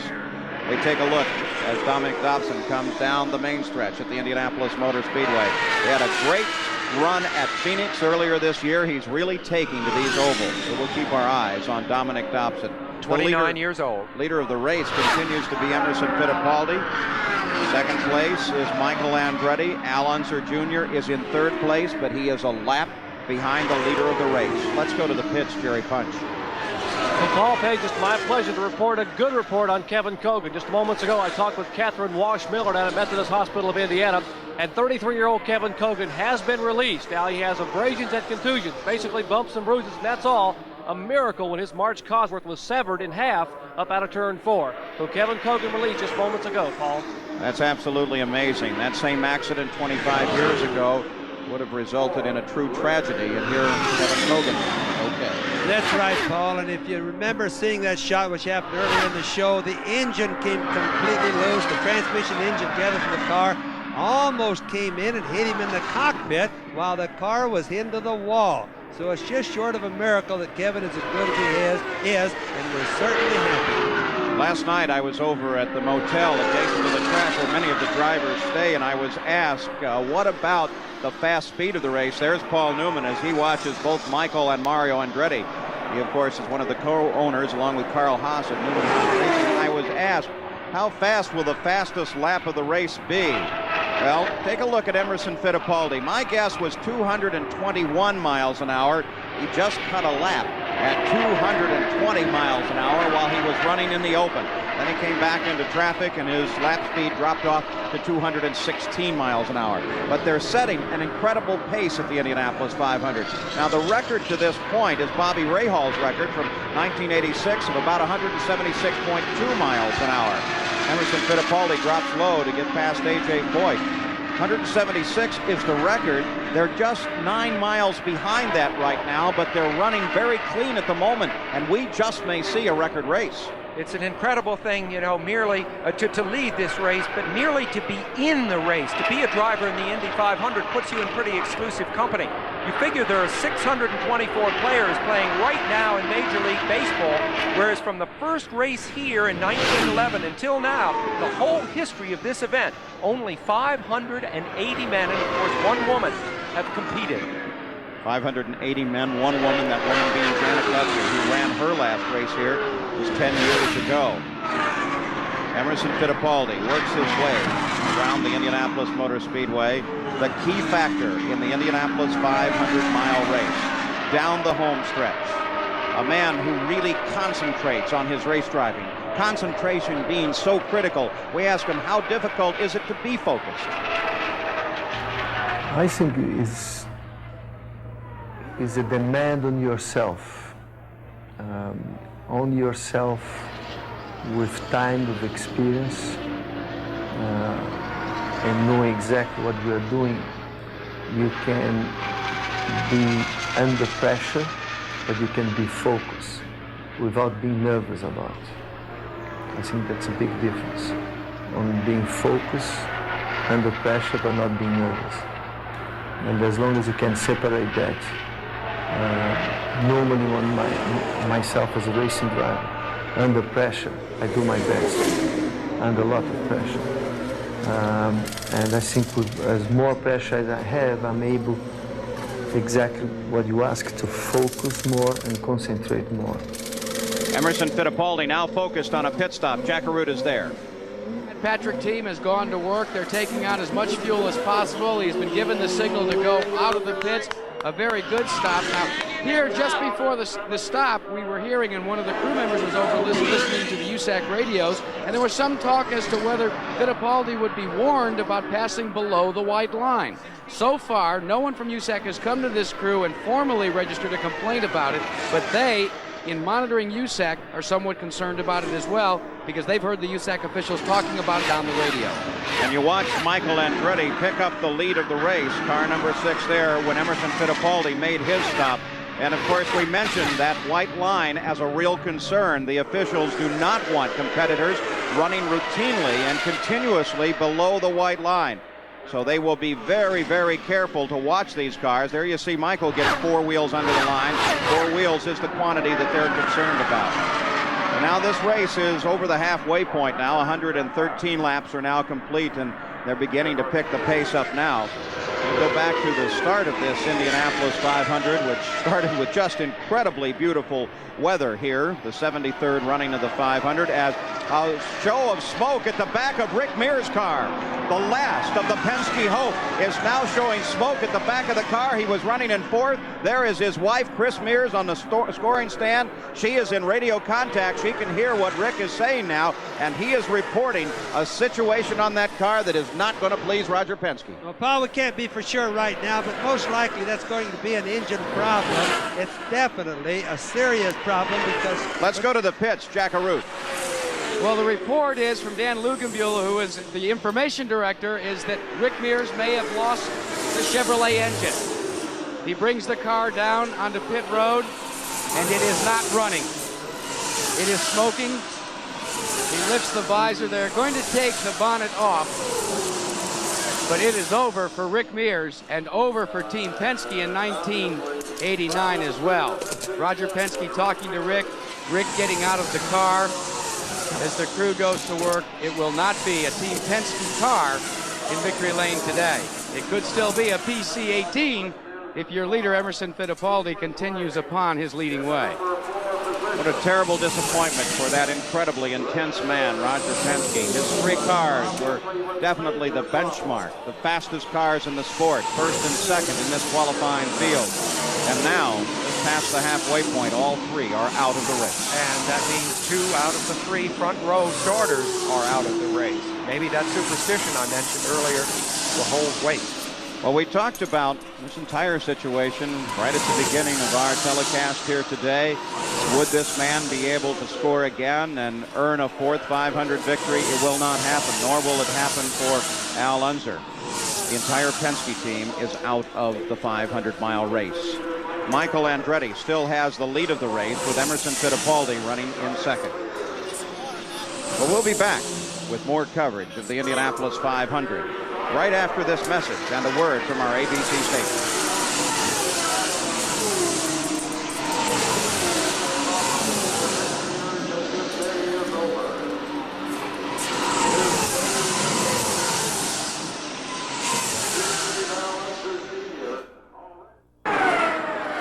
We're back at the Indianapolis 500. Kathy Penske, Roger's wife, family has moved from being participants to observers at the Indianapolis 500 as she sits and watches the crew. There's Roger, the rest of the team, Rick Mears, Dan Luganbuehler, Peter Gibbons. They all discuss what has happened to their race cars today. They are all 3 out. You notice, Paul, you don't really see a lot of sadness on Roger's face. He really is sad inside, but he knows this is just another business. He lost a race today. He'll worry about it tonight when he goes home. Mario Andretti, as he works his way around the Indianapolis Motor Speedway, back into the action after that rather long stop, and now you ride on board with the leader. Michael Andretti. Second place is Emerson Fittipaldi. Michael is out in front, but a number of questions yet to be answered. We've now seen one Chevrolet racing engine go bad. There is a Chevrolet on this car. We have seen the clutch system on two PC-18s go wrong. There is the same clutch system on Emerson Fittipaldi's car. He is currently running in second place. Al Unser Jr. runs in third. He has a Chevrolet engine as well. Jim Crawford with the Buick engine is 2 laps off the pace. Raul Boisel with the Judd engine is 4 laps back. So the story's now beginning to play at the Indy 500. It certainly is, Paul, but it's a long ways to the finish line, number one. There's a little Al coming into the pits, but the main thing to remember today is they're really using these engines hard. The race speeds have really been high today. So Al Unser Jr. rolls into the pits. He was running in third place at the time that he headed in. The crew very methodically, very carefully, but very quickly goes to work on the car. That crew won the pit stop contest. They're very good, Paul. They've been without mistakes. They're really working together in harmony lately. 17.5 seconds, and Al Unser Jr. is back into the fight. It's interesting. It's been a story of big teams having big trouble today. Penske, of course, all 3 of his cars out. The powerful Andretti, one of their 2, crippled. The Rahal team, 1 of 1, out. As we see Michael Andretti. And of course, it's Rick Gallus's concept. Here we are on board with Michael, showing his head buffeting in the air. Really not very bad, considering he's running well over 200 miles there. There he is into the pits. The leader of the race comes down, makes his stop, rolling into the pit area. You see the vent valve out in front, and Emerson Fittipaldi comes back, picks up the lead of the race as Michael makes this pit stop. The team already at the back of the car. Michael looking just ahead for that board to be pulled out of the way. He dumps the clutch, and he's back into the action. So Michael Andretti gives up the lead to Emerson Fittipaldi when he makes his stop. Well, he certainly did. Now he pulled the shield back down. He'd be back up to speed. Now you can see his head buffeting around as it was before. When you see the back shot, it looks a little bit smoother than it does when that camera reverses. The driver really goes through a lot of buffeting, because just imagine sticking your hand out of a window of a car going even 80 miles an hour, much less 230 miles an hour. Michael Andretti comes back to speed. You can see the debris fence that lines his track passing around behind him. So Michael moves back into the action, stays in second place. Let's go to the pits in Jackaroo. Rick Mears is the 3rd and final Team Penske member that's out of the race, an expired engine, Rick. Yeah, I'm not sure what it is yet, engine, clutch, or whatever, but you know, everything was working pretty well. We had a low valve, and I could only run about foot up on the start, but you know, other than that, the car was really working pretty decent. We were just going to start making some small adjustments and go from there. We ran a 2:17 lap in there, so it wasn't too bad.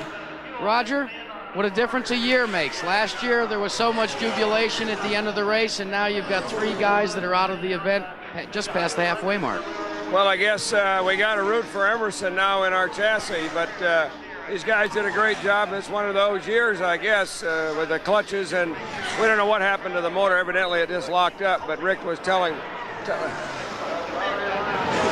Looks like we've got a problem on the front straightaway, as we were in the middle of talking to Roger, and he turned around and looked as if it was Ari Luyendyk. Is it possible, Roger, is it possible that Fittipaldi could experience the same sort of clutch problem as the rest of the fellows seem to have experienced? Well, I really don't know. Everybody puts our car together differently. They've got a good crew and very experienced, and he's driving a tremendous race. The car's working well. We'll have to wait and see. It's a long race, as you know. Paul, we did check with Mo Nunn, the designer of the car that Emerson Fittipaldi, the mechanic on the car that Emerson Fittipaldi is driving, and he did say that they have made some major modifications, both in side pods and the way they hang parts and pieces on their PC-18. We'll try and check with him and see if it may have included the clutch. Well, Ari Luyendyk, he was running in 5th place when the engine let go on the main stretch. He's now over on the backside of the course. Now, what you're seeing come out of there is water, oil, everything. That's really a blown engine, Paul. I'm sure that's again the short stroke Cosworth, just like we had in Bobby Rahal's car. All right, the Flying Dutchman, Ari Luyendyk, with his engine gone, now is out of the race, and that will bring out the yellow flag at 128 laps while they clear Ari off of the race course. Now let's go back to the first lap, the start of the Indianapolis 500. As the green flag came out, it was Emerson Fittipaldi that charged from the outside, swept across the front of both Al Unser and Rick Mears, and picked up the lead, and then began to drive away in the 500-mile race. This is earlier. This is back 128 laps ago at the start of the race. Fittipaldi was not to be caught in the early going. Down the backstretch, he was incredibly fast, still pulling away from the second-place car of Rick Mears. And then, lap number 2, coming off of the 4th turn, Kevin Cogan lost control, slid out toward the wall, slammed against the inside wall, and then came to an abrupt stop in the pits after hitting the end of the pit wall. Now, despite what you are looking at here, the report on Kevin Cogan is that he is in fact okay. He struggled out of that car. They dumped water to dilute the methanol fuel so there would be no fire, and Kevin Cogan went to the hospital, Methodist Hospital in Indianapolis, but they say he's going to be pretty sore, but he's going to be just fine. He should be, and he was really happy to see that water. To go through what he went through, just short of a miracle, I think, and to see that, look at there. The engine just totally separates. A big chunk is the transmission and the engine together, wheels all over the place, and then when he went into the last part of the wall, the engine almost hit him. Really lucky on that one, Paul. But the lines that connect the fuel tanks, the oil tanks, and the engine and all the coolers are designed to break loose without spilling any fluid. Ari Lyondike now getting some help from the safety crews as they will try to pull him back into the pit area, but we've already seen that display of vapor at the back of the car, and that engine will not restart. I think there's just some sort of a problem yet with the new Cosworth engines, but they'll have it worked out before long. And just seconds ago, while we were reviewing the race, Emerson Fittipaldi came in for what should have been a routine stop as well. Here's Jack Arute, who was there. And Paul, what happened was what looked to be a normal pit stop turned out to be an inordinately long pit stop. Thank goodness it was under the guise of a caution period, because the crew had to go out, change 4 tires, because they discovered near the end of their stop that a right front tire had blistered. Emerson Fittipaldi, liking the setup of the car, has been pleading with them not to make any major changes on the mount, but when they saw the blister, and it was a very tiny one, they elected to change all 4 tires, so it was an extraordinarily long 37.2 second pit stop, but it was under caution, so he still is out front in this race. All right, so Emerson Fittipaldi in and out of the pits only 18 laps after his last stop. At 130 laps, that gives the lead to Michael Andretti. We'll be back with more live from Indianapolis.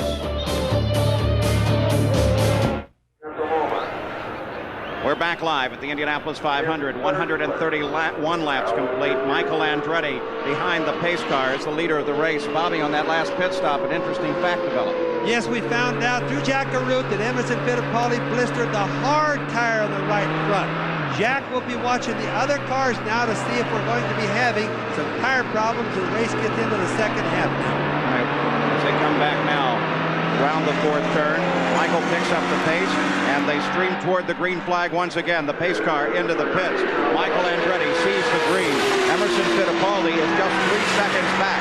As Michael streams across the line, you can see Emerson just sitting back there, but he gets forced to the inside alongside a slower car as they come through the 1st turn. Emerson Fittipaldi in pursuit now of Michael Andretti. You know, last year, Emerson Fittipaldi's team spent 4 minutes and 30 seconds in the pits compared to Rick Mears' team, which won the race, of course, who spent just 1 minute and 40 seconds. And some people felt that if there was a weakness in the Pat Patrick team at all, it was perhaps in their pit work. Now, of course, that was in comparison to the Penske. Penske team is out. Certainly the Patrick team is one of the top teams in the business, in the pits, but we did see a problem there. I just mentioned it. They've had good pit work so far, Pat, and this last one on changing that tire being a little bit slow there was because they didn't know. They had the hard compound on the car. They really didn't think it would blister. So the pit man is the guy that found it. Emerson Fittipaldi works his way around the course. Now, the difference between the 2 tires, Bobby, and this situation has developed. What does it mean for Fittipaldi? Well, early in the racing month, Paul, to begin with, the weather was so cold, they had no problems with the soft compound. As the heat came up, they started having problems. Goodyear brought in a little harder compound tire, and that's what all the fast cars should be on by now. Now, as good as Emo's handling, if he's having problems with that tire, that means that if Michael were able to push him real hard, he could blister his tire. Now, we'll be having Jack Arute and Brian Hammonds checking on the other cars to see if the right front tire is going to cause the race to change. All right, Michael Andretti is out in front of the Indianapolis 500-mile race. Then Emerson Fittipaldi, just a wink of an eye back. And then 42 seconds behind is Al Unser Jr. Now, the rest of the field down below those positions are all running well off the leader pace. For example, the fourth-place car of Jim Crawford is now 3 laps behind the top 3. The fifth-place car, that's Raul Boesel, is now 5 laps behind the leaders of the race. And the sixth-place car, which belongs to Dominic Dobson, we showed you earlier him moving up through the field, is also 5 laps behind the leader. So the fight is at the front of this field. No one else at the moment is in contest. Now Michael is out at clean air, we call clean air now, no traffic call. Now he's going to be pushing really, really hard to see if he can keep that gap between him and Emo. Now, Emo's car has been faster. There's Emo right there. He's been generally faster all day. But will he hurt his tire in trying to catch Michael? That's what's going to be interesting to see. Emerson Fittipaldi chasing and in fact closing on Michael. Every 500-mile race has 1 or 2 key moments where it seems when you look at it a year later, this was when it was won and lost. I wouldn't be a bit surprised if we're not looking at one of them right in and around now. What's going to happen in the next few minutes? Sam, this is going to be their moment for sure to test each other out, to see which one of them really has the most speed. They're both set up good. We're well into the race. The track is going from being slippery to being really good right now. Emerson Fittipaldi chasing Michael Andretti. You can see the distance between the two. 136 laps are complete. Michael Andretti has been turning laps at 217 miles an hour. And as you watch the cars, don't become hypnotized by just following the cars. Look at the crowd in the background. Watch how much ground they're really covering. This is Tyler Alexander in the pit. He is the crew chief behind the Andretti team, rumored to be leaving that team after this race. This could be his swan song with the Andrettis. If so, he's certainly masterminding a terrific race for the Andretti family right now. Tyler came here with Team McLaren, scored a couple of victories there as well, and then stepped away from Indy cars for a while, and then came back with the Newman Haas team. So if in fact he leaves after this race, we may in fact see him again. Let's go down to the pits again. Here's Jack. Well, we were talking about the PCA teams and the clutch problems that they've had. We checked with Morris Nunn, who's one of the designers or engineers on the Pat Patrick team, and he said indeed they have made some adjustments in the rear of the car, specifically with the clutch and also with the ring and pinion. I asked him what they were, and he said, those are Mo Nunn's, my secrets. Now, also, checking on that blister, Bobby Unser, it was a very small blister. It was only about the size of this hole right here. So it was an eagle-eyed crew member that noticed it.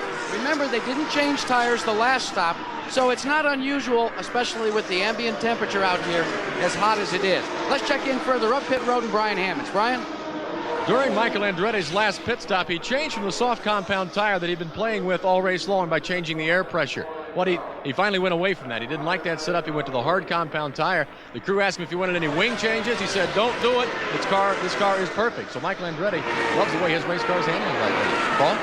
All right, Brian. On the course, car 15, Jim Crawford, the Buick Power, the man who had such a gorgeous run here last year. The car that was damaged severely, sent to England, brought back to the United States just Wednesday evening, completely reassembled after its bodywork totally repaired. Now comes to the side of the race course. Was running in fourth, but the engine is silent for the moment. Still out in front at the Indianapolis 500 with 139 laps complete is Michael Andretti. And we have an indication that Emerson Fittipaldi, the second place car, is heading for the pits once again. He stopped on lap 112, again on lap 129. This is the 139th lap as both Michael and Emerson Fittipaldi roll in. It's under yellow. That pode sair, não sei se vai sair, né? Vamos lá, Eras. Bandeira amarela, que Deus, que é brasileiro, mandou.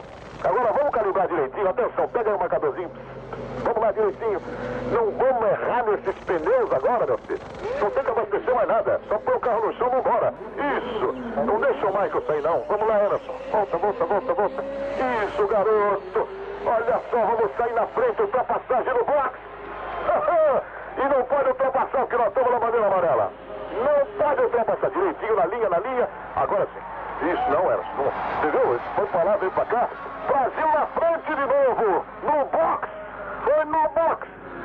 E ele tá com o tanque cheio. Dessa vez se os dois estão, menino. Saber se os dois estão, porque ele só trocou o pneu e botou o carro no chão. Ainda nós cantamos aqui que se ele fosse botar o combustível junto, ia demorar mais. Você concorda comigo ou não? Não, só para esclarecer, nós estamos transmitindo numa grande família. O amigo do Brasil também está discutindo em casa, botou, não botou, tirou, não botou. Tá certo? Nós estamos juntos. E vou aproveitar então para a gente dar um relax. Hamilton came in so quick, Paul. It was a very fast pit stop, but he was just there before. And what the pit crews do is they try to figure out the sequences so they'll be at the proper place at the end of the race. The grandstand and the blimp up behind as under the yellow flag once again in Indianapolis. We'll be back right after this.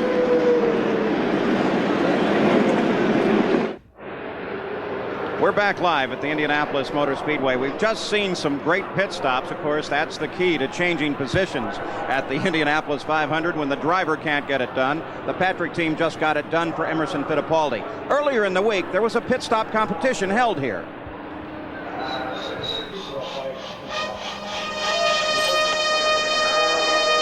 In a business where success is measured by speed and split-second timing, IndyCar pit crews serve quietly as the sport's hidden heroes.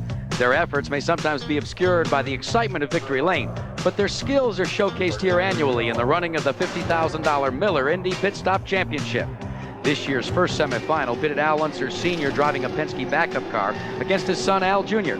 The contest rewards the team that completes a simulated pit stop in the shortest period of time, and little Al's crew did just that to move to the finals. In the second semi, Mario Andretti in the right lane faced off against Emerson Fittipaldi. The Andretti team, led by Colin Duff, was the winner with a stop of 13.649 seconds.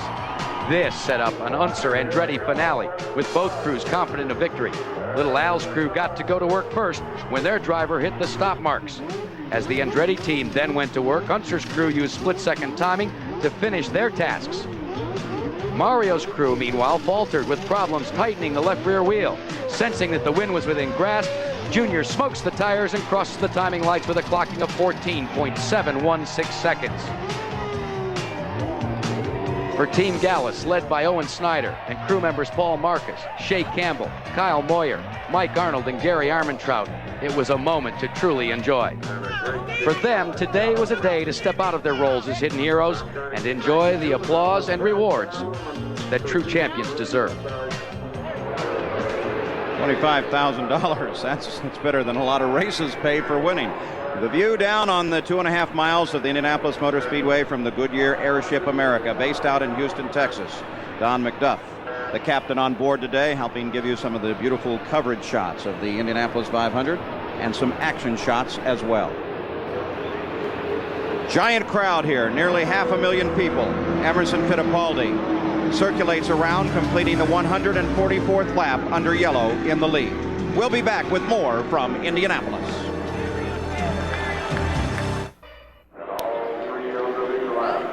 Back live at the Indianapolis 500-mile race, still under yellow. Emerson Fittipaldi leads, 145 laps complete. Next Saturday on ABC Sports, the high rollers of the Professional Bowlers Spring Tour will be in Las Vegas, Nevada for the Showboat PBA Doubles Classic. Now, bowlers there will team up for big money. It's the final stop of the Spring Tour, and the action starts Saturday on ABC Sports. And then it's Wide World of Sports. You'll see a unique combination of gymnastics and figure skating. It's the very first time accomplished athletes like Brian Bottano, Bart Connor, Robin Cousins, and more display their skills in the Caress Symphony of Sports. A truly special event next Saturday on ABC's Wide World of Sports. And the field still behind the pace car, working their way around the track, while the USAC officials and safety crews try and scrub the track clean of any oil that may have been laid down in the last few minutes. Let's go down, Zachary. Well, with Teresa Fittipaldi, whose husband is leading this event today. And Teresa, you said just before we went on the air, I think today is Emerson's day. I think so. He deserves. He's really excited. Now, every time he comes by, you've rested here on your perch and haven't moved at all. And when he goes by, you take your hand and you just go like that. What's that about? Means energy, positive. Gives him some energy. Now, there's another story that every time Emerson comes into the pits, you whisper something to him, although you're 15 feet away from him. What is that? Means energy. Means good luck. Good luck, and they certainly hope they have plenty of it, at least enough to last for this race, Paul Page. Now, let's check in with Brian Hammonds, who is with Carl Haas. And Carl Haas is sitting on the scoring stand, charting the race for his drivers, Mario and Michael Andretti. Carl, you've got to be happy with where you're sitting with Michael. Well, yeah, we had some problems with Mario, which is not too good. Michael's not sitting in a bad spot. He's obviously Fittipaldi's able to run a little quicker. But I think we still have a fighting chance with a little bit of a luck. Hope we can hold in there and get a chance at it at the end. Michael happy with the way the car's running? Well, I guess he's fairly happy with the way it is. Like a little more speed, but it's okay. Well, Haas, right now, his driver's sitting in second place. Now let's go to Jerry Punch. Well, gentlemen, an anxious wife waiting here in the Al Unser Jr. pits. That's Shelley Unser. And Shelley, you've seen this act so many times, and how will the scene finish? I know Little Al has won on road courses and street courses, but he's yet to get that first oval track win. I know, can you wait for the final 55 laps? Oh, I hope so. I wish I knew the answer. At least we got our lap back. We're now on the same lap as the leader, so we'll just have to wait and see what happens. You want some, Rick?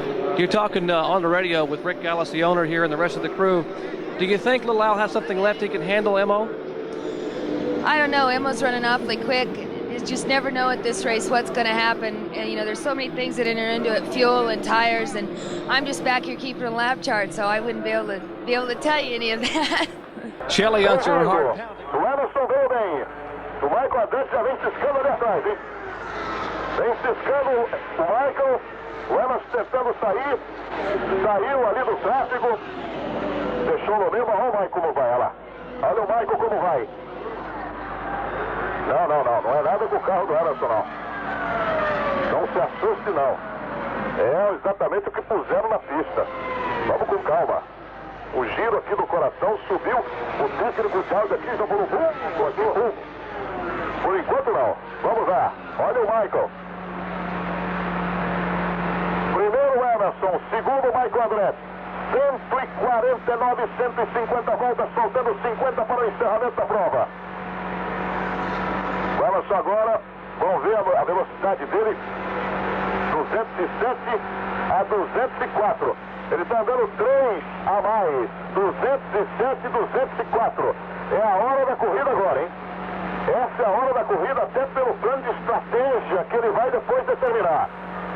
Daí Emerson Fittipaldi, 150 voltas realmente completadas, faltando 50. 50 to go now, 125 miles of the Indianapolis 500 left to be tested here on the Brickyard, the 2.5-mile speedway. Al Unser Jr., he runs in third place. He is 6 seconds behind the leader. He had 10 cars between this machine and that of Michael Andretti. He's trying to catch up that distance now. Al's got traffic, Paul. He's quite a ways back in the pack. You notice all the cars that he's going by, and that's really hurting him a little bit because Emerson Fittipaldi, right there on the screen, is in clean air. He has no traffic. He's setting sail hard right now. And you will notice when you see the onboard pictures of Little Al's car that he has a liquid crystal display on the dash in front of him. The drivers here at the 500 for the very first time actually have a speedometer. He can look down and know exactly how fast he's going. In the past, they've had only tachometers, which give him a relative idea of speed, but now there you can see that's his tachometer, which is a graph now on the car that shows exactly how fast the engine is turning. That's part of a system, Paul, that gives you complete information on anything they want to... No momento um pouco ingrato, né? Cá pra nós, né? A DC realmente tem gráficos bonitos, mas nessa altura do campeonato... The dashboard of the Lola car, which Michael Andretti is driving, it has a sort of Star Wars look to it. The key is that it's computerized, got digital readouts rather than conventional analog instruments. Pretty neat looking stuff. Sam, they really don't look at those either. What they do is try to glance at them when they come off the turn. What they're doing down the straightaway to the end of the straightaway is non-important at all to the drivers. Bobby, have you determined, is there a preference for this or the old analog dial system where they used to point the dials so that when everything was pointed straight up, everything was perfect? Which do the drivers seem to prefer? Oh, they would all like the hand, Paul, but they can't get away from the new computer technology. That instrument tells them so much, like what their fuel mileage is, how much they have left. It's a complete computerized system for the car. Michael Andretti now closing down on the leader, Emerson Fittipaldi, and gets past. So Michael Andretti picks up the lead of the Indianapolis 500. Emerson seemed to falter for just a second and slowed down just a bit. So now here is... O público vibra. O público vibra. Americano, é lógico. A ultrapassagem foi na curva 3. Exatamente. Já deu o replay para você. Ele foi perigosamente. Fez a tomada. E agora nós estamos tentando... Quer dizer, ele, Emerson, tem que chegar e manter essa diferença. Vamos ver o que vai acontecer. Está mantendo. Não se assuste que o circuito oval não quer dizer muito não, hein? So Michael Andretti overhauls the leader, Emerson Fittipaldi. Again, the battle is at the front of this 500-mile race field. Most of the top 20 are not truly in contest with one another. We'll keep our eyes open for battles back through the pack. Let's go back here a couple of laps and take a look at Michael Andretti as he closed on the leader, Emerson Fittipaldi. Here they come, Bobby Unser. Saiu da 3, ela saiu da 2 e na entrada da 3. Olha lá. Tirou e fechou, mas ali, veja bem, eu acho que foi calculado. Não quero ser mais realista do que o rei. O Emerson é um piloto que sabe o ponto que tem que também usar essa estratégia, essa audácia, entende? Porque o carro, olha lá, eles estão andando praticamente juntos. Aí está Michael Andretti. É uma transmissão da Bandeirantes para você, faltando 55 voltas. Aliás, 44 voltas. 44 voltas, os dois estão em centésimos de segundo lutando pela liderança das 500 milhas de Indianápolis. Tem Emerson atrás de Michael. Há muito tempo a gente não tem uma corrida como essa. Há muito tempo. E tem um detalhe muito importante que a Kika está lembrando aqui. Desde 1966 que nenhum estrangeiro ganhou a Fórmula Indy aqui. As 500 milhas. Sempre o americano. Hoje o brasileiro pertinho ali, hein? Provided 2 staggers here at the track, but they can still augment that slightly by putting a little more air in the tire and trying to get it to grow just a little bit more. Stagger helps the car turn into the corner, but if they have too much stagger, then the car turns in a little too fast, and then it becomes loose. Another definition that we had earlier, which is to say the back end wants to swing out all the way around. Absolutely right, Paul. It's a good explanation, and there is approximately 1 inch difference. And yet, at these kind of speeds, that's the world. That's a big thing. The key question, of course, is what is going on in Emerson Fittipaldi's mind. And I think what you have to understand is he can't try any harder than he's trying now. A driver can only do so much in these cars, and when you have that push condition, you just have to ride it out to the next pit stop. Very frustrating for him. He's got to desperately gamble that a yellow is going to come out, or he's going to lose enough ground that it could be decisive in this race. We were talking earlier, too, about the PC-18s and the fact that 3 of them are already out, and do the design problems that may exist on some exist on others. You must remember that it was the Patrick Racing team that first identified the possibility of a real rear cowling coming off, as happened with Danny Sullivan. A equipe é também o dono da equipe do Emerson Fittipaldi. Vamos esperar que o pit stop possa ser decisivo, ainda que eu estou com o Luciano. Box, olha lá. Emerson e Michael. Aquele 16.2 ali, eu sinceramente não entendi. Que não são 16 segundos, só se for 16 centésimos. Olha o Michael que vai começar a pegar tráfego. O Mário Andretti voltou para a pista, hein? E está em 7º lugar o Mário Andretti. Eu vou te contar, ô família danada, não? É o Michael Andretti. É o Michael Andretti quando a gente dizia que o Emerson estava com a cabeça no lugar. O Michael Andretti estoura o motor em Indianapolis. O que é do homem, o bicho não come. Mas não pagava 10.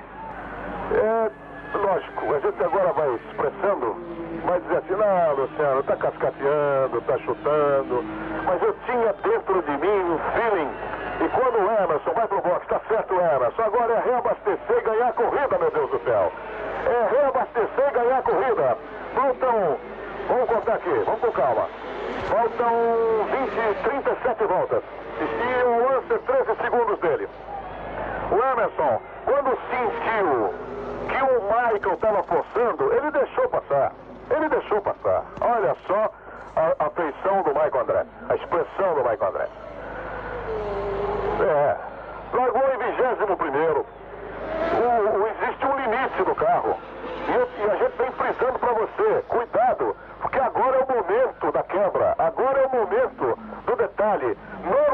frente numa Fórmula Indy nas 500 milhas, quem está liderando a partir desse ponto começa a levar o carro. Ele não começa a correr, ele começa a levar o carro. É o que está acontecendo. Conduzir o carro até a final. Out at Indianapolis, the way his dad has so often here before. Look at the stare at Michael's eyes, the disappointment. The Indianapolis 500 could have been his. He has a right to be sad, Paul. The rope is to help them tow the car back into the pit areas.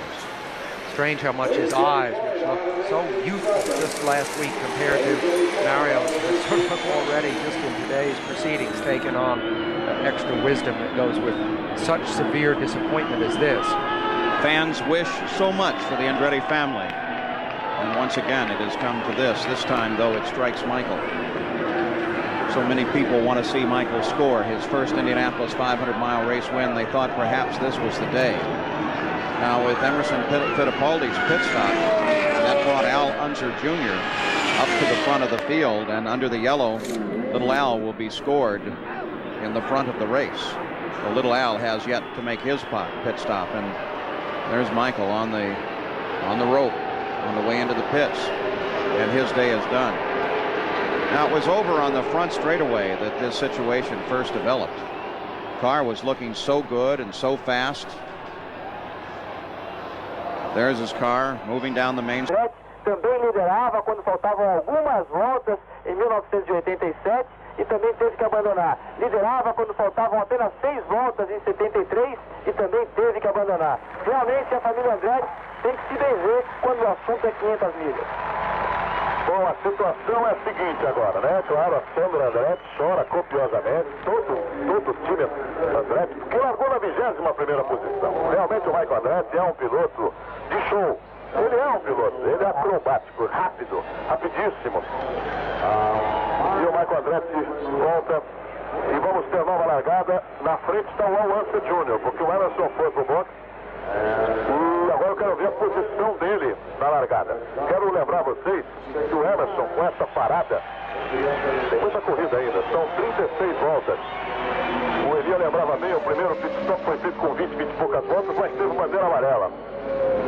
O Emerson provou que o carro dele é superior ao do Al Unser Jr. Vamos então por partes. Ele é superior a esse carro aí.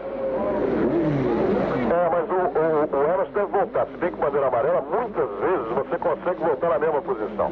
Não vai dar, os carros estão passando ali. Então o Emerson volta à primeira posição e tem tudo para ganhar a corrida, por todas as razões. Primeiro, está andando mais que o Al Unser Jr. andou o tempo todo. Segundo, o terceiro colocado, que é o carro de número 6, está fora. O terceiro é o Boesel agora.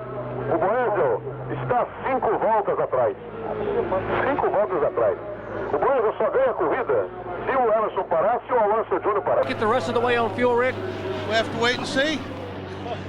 A big smile from Carl and Rick Gallis. They were rolling the dice, trying to decide when to bring him in. They said, wait one more lap. No, wait 2 more laps. They're hoping for some yellow flag laps, but I believe they think they can make it. Paul? Well, Bobby, they stopped on 165 laps. 200 laps is the distance. We're now within 100 miles of the end of the Indianapolis 500. You think they're going to go the distance? Paul, it's going to make a heck of a story at the end because it's going to be close. We're just in one of those real nice little fairy tale stories. Little Al is going to be very close, but he's not the only one. Emmo is also going to be close. Now let's just see if perchance they stay yellow for a few more laps. Emmo may decide to duck in and get a last shot, but they're not going to. They're heading for the... Novas emoções, o Emerson, vamos lá, garoto do Brasil. Vamos lá, o Emerson pela trás. Agora é torcida todinha concentrada. Vamos olhar bonito para essa telinha aí. Recomeçando as 500 milhas. Raul Boesel do Brasil, o terceiro colocado. Aí está o Al Unser. São 7 segundos dele para Emerson Fittipaldi. Emerson está à frente 7 segundos. Tá? 166 voltas completadas.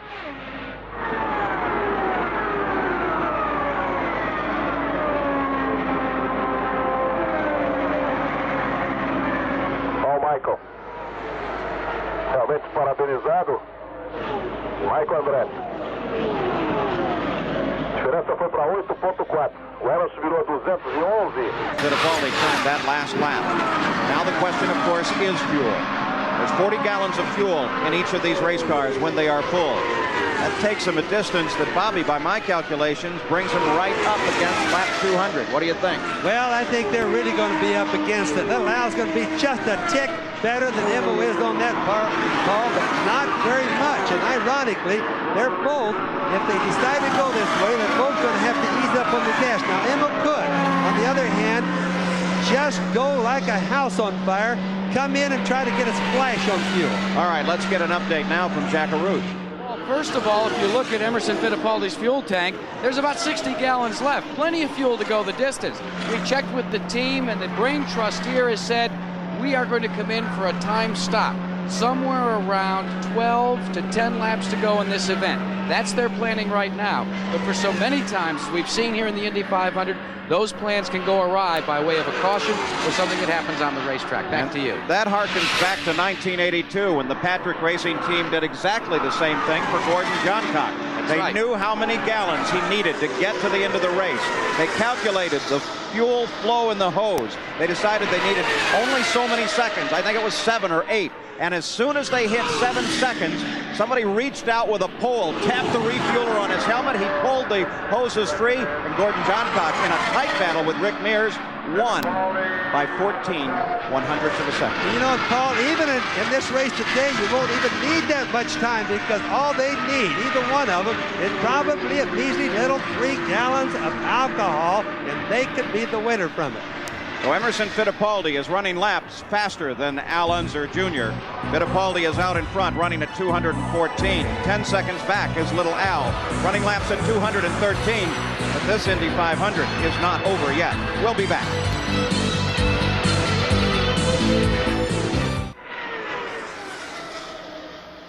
We're back at the Indianapolis 500, and there is the car of Michael Andretti in the pits, silent. His day is done. Let's go to Brian Hemmings. Michael Andretti and his wife, Sandy. Michael, what was it that ended your day? Well, the engine blew. At any point, you were running so well. At any point during this race, were you thinking to yourself that my dad won this thing 20 years ago, and here I am leading Indy? Yeah, and I guess I inherited more than just his driving. I think I inherited a bit of his luck here at this place because, you know, the car was just so good. I was just taking my time, you know, a nice conservative pace, not trying to take anything out of it. But obviously, I guess we took too much out of it. I don't know where. For a while today, Michael Andretti really had him covered. Paul? A good driver, a likable man, out of the 500-mile race. In the pits, here is Raul Boesel. He is the third-place car, but he is 5 laps behind the leader. The only 2 cars in contact on the course are Emerson Fittipaldi and Al Unser Jr. The 4th-place car is Mario Andretti, but he is 6 laps behind the leader. So Boesel, using one of the Judd engines, continues to be in the hunt, makes his stop in 1.2 seconds. Boesel works his way back from the traffic. And here is the 22 car, and he has a problem. Now, he was running in 4th place before he came in for this pit stop. But now, obviously, a bit of a problem on that car. A lengthy stop, but they get it fired up once again. And there goes Scott Brayton back into the action as well. But the distances between the 3rd-place car of Boesel and the 4th-place car here of Brayton and the others is so great that they can afford a few seconds here and there. It's really the leaders who can afford nothing. Every split second counts between Emerson Fittipaldi and Al Unser Jr. There is the leader, Emerson Fittipaldi, 177 laps complete. He slowed down yet another mile an hour, running 212 and a half now. Let's go to the pits and Jerry Punch. Well, it's nail-biting time here in the Al Unser Jr. pits. They have been doing a lot of calculating here on the fuel mileage, and Rick Gallis, 35 laps, 87 and a half miles. Can you make it the rest of the way? We're going to see. We're going to see. You got him backing off a little bit to maybe conserve some fuel? He didn't back off to anybody. I mean, we're trying as hard as we can, and we're 5 laps up on 3rd place. So we're going for it. I mean, you only get a chance to win this sucker once, and we're going to do the best we can. I think that puts it in perspective, fellas. They really want to win here at Indy. Al Unser Jr. thinks they can go all the way. Rick Gallis. Boy, is that aggression or what? I think that's nice. You can tell Rick Gallis is a true racer. It's taking a while, but I'm guaranteeing you, that is the competitive spirit. Don't you think, Sam? One chance to win this sucker. I like that. Yeah, absolutely. Go for it. Terrific. You know, 7 Chevrolet engine car combination started this race. Only 2 were left, and they are placed 1 and 2. Mario, 4th place car, into the pits. Routine service as well. This is the 178th lap of the Indianapolis 500. Mario should be able to go all the way to the end with his fuel. He should have no problem. Mario Andretti powers up back into the action. No problem on that car. If only Michael had that machine, perhaps he would still be contesting Emerson Fittipaldi for victory at the Indianapolis 500-mile race. Fittipaldi still runs in front. There's A.J. Foyt. No, it's not. That's Rocky Moran's car. A.J. Foyt just behind. There he is, the number 14 car, right behind his team car of Rocky Moran, and Mario right there. A.J. Foyt, his 32nd race, runs in 5th place on this track. The first 4-time winner of the Indianapolis 500-mile race. So now we go into the closing laps of the 73rd running of the Indy 500. 20 more to go now. Emerson Fittipaldi is the leader. Al Unser Jr. is chasing.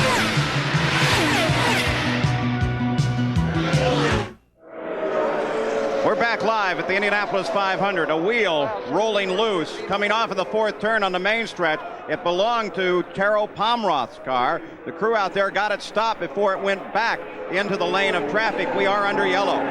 Bringing out the yellow is going to be a big factor. Another change in strategies. Now Emo's into the pit to get a splash. Now we're going to have to see what little Al's going to do. He won't have enough fuel to run real hard to go to the end, Paul. That's for sure. Well, Emerson Fittipaldi comes down under this yellow flag to make a pit stop. He sits in the pit. Al Unser Jr. working his way still around the course. It appears certain that Fittipaldi will complete his pit stop and come out into the action. O Unser Jr. na pista. Passou na frente dele. Só que o Unser vai ter que parar, hein? Olha lá o Emerson lá.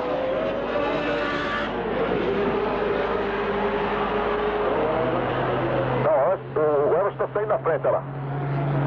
Saiu na frente. Saiu na frente o Unser ainda. Fez a parada e saiu na frente. Que maravilha, hein?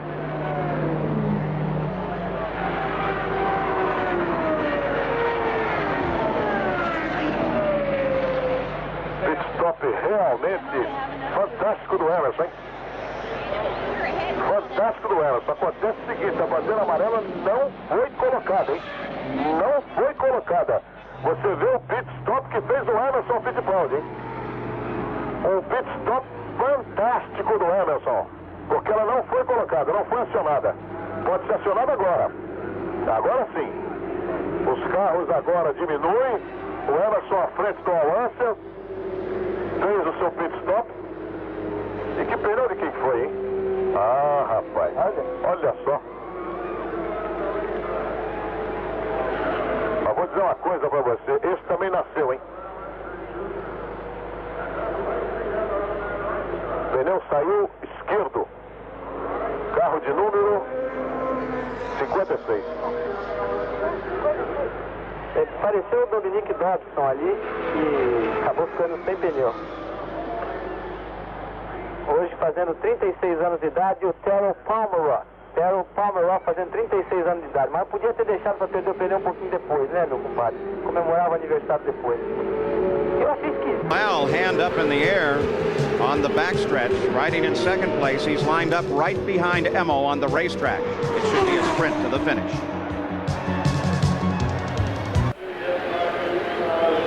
We're back live at the Indianapolis Motor Speedway in our 6th caution period of the day. Let's go to the pits. Here's Brian Hammond. Paul, this yellow flag is really helping Al Unser Jr. At these low speeds. He's able to conserve fuel. Rick Gallis, the team owner, says we have plenty of fuel now. We're going racing toward the finish. Back to you. Well, Bobby, what about the tactics of that? Is that what you would have done? Well, Paul, I think I would have splashed him on just a little bit, let him turn everything up, turn a lower gear, and just let that thing go all the way, because we already know that Emo has enough fuel to make it. If he doesn't break, he's going to be really tough. A little Al's work cut out for him now. Little Al, second place. Emerson Fittipaldi, the 20 car, just ahead. There they are, lined up behind the pace car. The fuel gets about double mileage. You figure a pace car, or excuse me, a yellow flag lap, Paul, to be about twice the mileage that you get under the green. They're running in like second or third gear, not really getting super good mileage, but about double what they normally get. Now, we've mentioned that third place, Raul Boisel, is 5 laps behind the leader. Now, if that is that's a situation for him, the way they've played this race serves Boisel's advantage because they're going to flag the race at 200 laps. So any of the cars that are running well behind the leaders can go just as fast as they want to go now, can't they? Absolutely right. But I think that most of those cars back there, like for example Boisel, has run good all day. I think he's going flat out anyway. But you're right, he just doesn't have to get the mileage that the leaders do. Well, Scotty Brayton, 6th place right now. Last 4 Indy 500s. Finished 30th or worse, so it's a pretty good day for him no matter how he looks at it. And Scott Pruitt, who started 17th, is up now into 8th place. So let's take a look at the situation with regard to Little Al. He's never won on an oval. He's certainly never won the Indianapolis 500. Essas 15 voltas, como a gente cuida da vida. Largou de novo. Largou de novo. Vai embora, vai embora. Isso. Deixa o retardatário. Isso. Energia, força. Calma, Tereza. Calma, Tereza. Mas assusta a mim. A mim, tanto faz. E os brasileiros? Olha o Emerson. Faltando 14 voltas. Tem que sair desse tráfego aí. A Lancia vem atrás. É claro. Vai tentar tudo ali, né? O Boesel é o terceiro colocado. Olha só a Sheila e a Lancia. Instantes de muita emoção. O brasileiro já se livrou do Boesel. Boesel dá não, chega pra lá não digo, mas chega pra cá. Chega pra cá, é ótimo. Faltando 14 voltas, você com o show do esporte, você com a Bandeirante. Dirigindo Indianapolis com 2 brasileiros, é dose dupla de emoção para você. Emerson e a Tereza olhando para cima, lógico, e o Boesel, e gozado, o Boesel trouxe a família toda, trouxe a mãe, trouxe a sua avó, e a querida vovó do Boesel sentiu-se emocionada quando chegou no box e falou, não vou ver a prova, meu filho, aqui não, ficou no hotel. Imagine ela se estivesse aqui, né? Emerson na frente, faltando 13 voltas. 13 voltas para o encerramento em Indianápolis. Al-Answer Jr. o segundo. Boesel o terceiro. Emerson o primeiro. Boesel está à frente aí do Al-Answer. Mas é claro, ele tem 5 voltas atrás. Happened. Boisel had engine problems. Little Al got by. Look at the smoke coming out of Boisel's car right now, or at least the fluid. The Shearson entry of Raul Boisel, running in 3rd place, but beginning to show problems. It gives an opportunity for Al Unser Jr. to continue to move ahead. But it's holding back a little bit, Paul. That's another little thing that's gone against him right now. He's really got a job cut out with Emo having a good, clean track to run on. That's where luck has such an impact on this 500-mile race. You just never know what's going to happen next out here.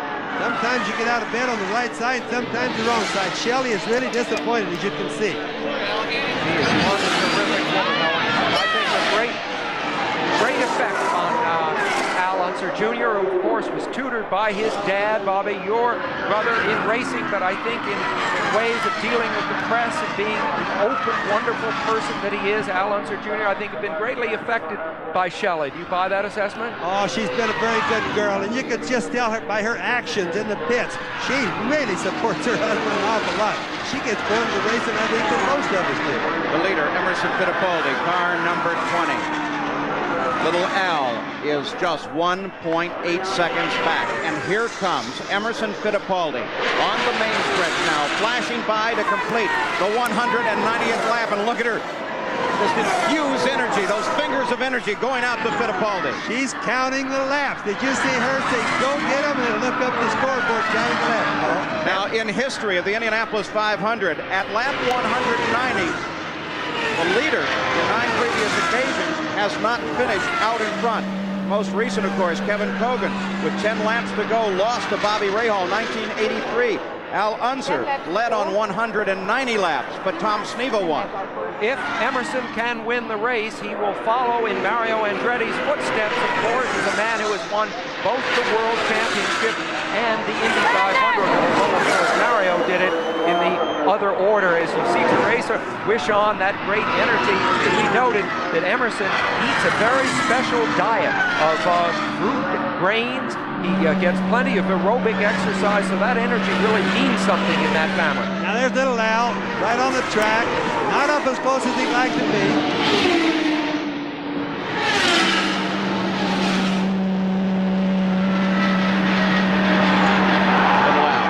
Continues his pursuit. 191 laps complete.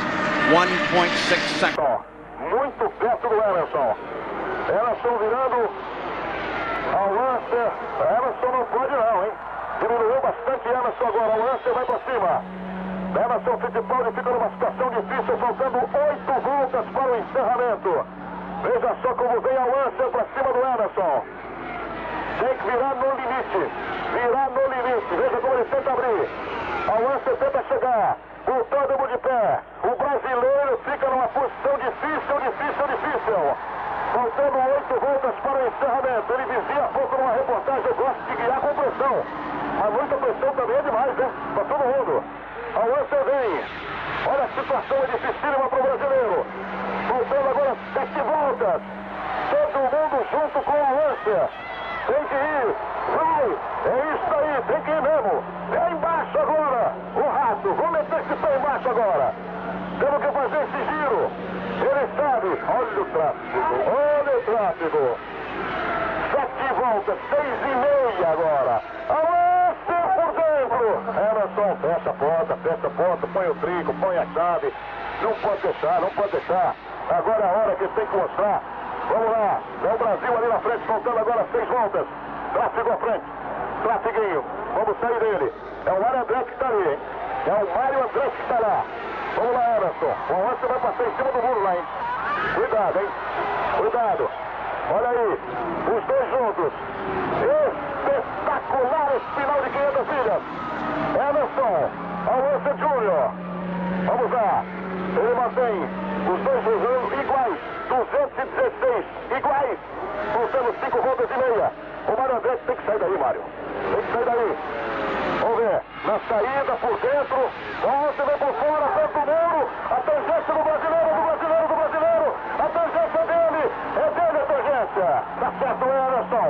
Vamos lá, Emerson. A Lancer abriu para passar.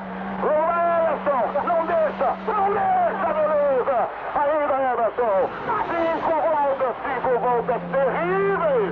5 voltas terríveis. Olha o brasileiro espetacular. Que final de 500 milhas. Os dois juntos. A Lancer por dentro. Vamos ver. Olha o perigo, a Lancer. Tomou a Lancer Júnior.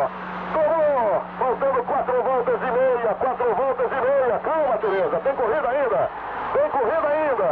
4 voltas e meia.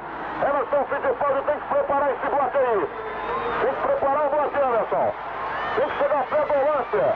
Como é que andou o tempo todo, o motor agora não chega lá. Tem que chegar 213 e 214. Vamos ver. Emerson ao Lancer. Faltando agora 3 voltas e meia. Emerson se aproxima de Lancer Júnior. Vamos ver. Não está perdido não, hein? Vamos ver. Tá aí a Lancer. Tem que virar aí 2 milhas a mais por volta, né? Senão não chega. Olha a expectativa final de cinema das 500 milhas de Indianapolis. Emerson vai se aproximando outra vez de Lancer Júnior. Vamos ver, o garoto de um lado, a experiência do bicampeão do mundo. Faltam 3 voltas agora, 3 voltas. Olha a expectativa dos boxes. E o Emerson vem junto, colado com o Lancer Júnior. A Luciano na terceira posição. Tem que encostar agora nessa reta, Emerson. Tem que encostar agora. Faltando 2 voltas e meia. 2 voltas e meia para a decisão das 500 milhas. Emerson Lancer. Ele vai arriscar. Não se iluda que ele vai arriscar. Ele vai partir para cima num tráfego desse aí. A Lancer tenta segurar a posição. Daí o brasileiro faltando agora 2 voltas. 2 voltas para o encerramento. Olha o tráfego aí. A Lancer saiu por dentro, saiu bem. Saiu bem a Lancer. Vem Emerson. O traçado ali foi prejudicado, hein? Foi prejudicado no traçado brasileiro. Vamos ver. Olha ele chegando. encostou no lança, vai por dentro, Emerson, vai por dentro, vai que você passa, agora, é o Brasil, vai lá, força, mais um pouquinho, vamos ver, bateu o lance, Emerson vai ganhar, o Brasil ganhou, sabe por quê? Vai dar bandeira amarela e o Emerson está na frente, ganhou o Brasil,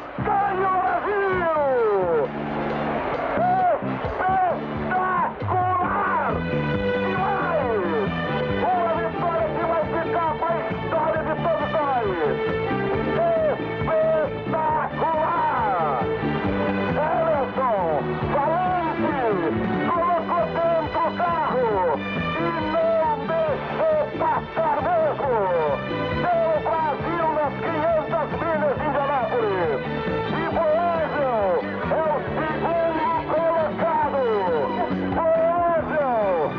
segundo colocado, dupla brasileira, ô Boca, esqueça aí, Luciano, grande vitória, fantástico para desespero dos norte-americanos, está todo mundo, uma pesquisa rapidíssima aqui, eles estão simplesmente desesperados, estão tentando colocar aí algum tipo de problema naquela tentativa de ultrapassagem ao Emerson sobre o Emerson Fittipaldi. Acontece que o Emerson Fittipaldi tinha prioridade, tinha tangência a seu favor e conseguiu uma absoluta vitória, uma grande vitória do brasileiro Emerson Fittipaldi. E repete Mário Andretti, após conquistar o título na Fórmula 1, conquistar também as 500 milhas, Luciano. Dupla brasileira, Brasil, duas vezes no pódio. Deu Emerson, pra ver se deu o Boésio em segundo, hein? Pra ver se deu o Boésio, porque eles estão a 6 voltas. Vamos ver agora. Acho que deu o Emerson em segundo. Oficialmente é Emerson em segundo, Boésio em terceiro. Eram 6 voltas, ok? Emerson em segundo e Boésio em terceiro. Mas o brasileiro Emerson é o primeiro. Primeiro brasileiro a ganhar as 500 milhas de Indianápolis. E o final parece script de filme. Tá aí o brasileiro. Aí prometeu que vem aqui conversar com a gente. Agora o trabalho é todo seu, Elia Júnior. Se manda pros boxes. Vamos com calma. Tereza, nós temos todo o tempo possível. Agora vamos ver, olha lá. Olha o lance. Olha só. O Emerson caiu pra dentro. E ele bateu no pneu do Emerson Fittipaldi. Pra sorte, o brasileiro foi igual àquela chegada com o Danny Sullivan. Ele não teve a menor participação. O Emerson, mais uma vez, foi cavaleiro brilhante, porque por dentro ele ainda abriu um pouquinho. Veja bem, olha lá, ó. Quer ver? Olha o Emerson. Ó. O Emerson tomou. O Emerson tomou exatamente como é que se diz, a tangência da curva, que não tem nada que reclamar. É o legítimo, grande, extraordinário vencedor das 500 milhas de Indianápolis. Parabéns ao Emerson. Que corrida.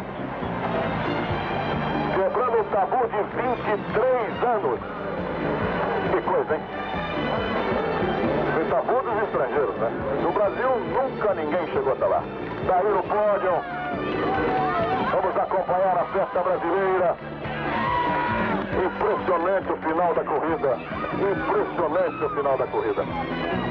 Vai fazer 42 anos esse grande campeão, que foi bicampeão do mundo de Fórmula 1, 2 vezes vice-campeão, e agora a maior conquista que... Trying to move the car here just a little bit forward. Qualquer piloto foi com que ganhou. Porque esse final nós vamos ter que passar várias e várias vezes, porque não foi filme não, foi verdade. É porque temos esse desafio, foi arrumado. Esse foi verdade, esse final foi verdadeiro. Ali a Tereza. Vamos ver se nós temos aí o som daqui a pouco da festa ali.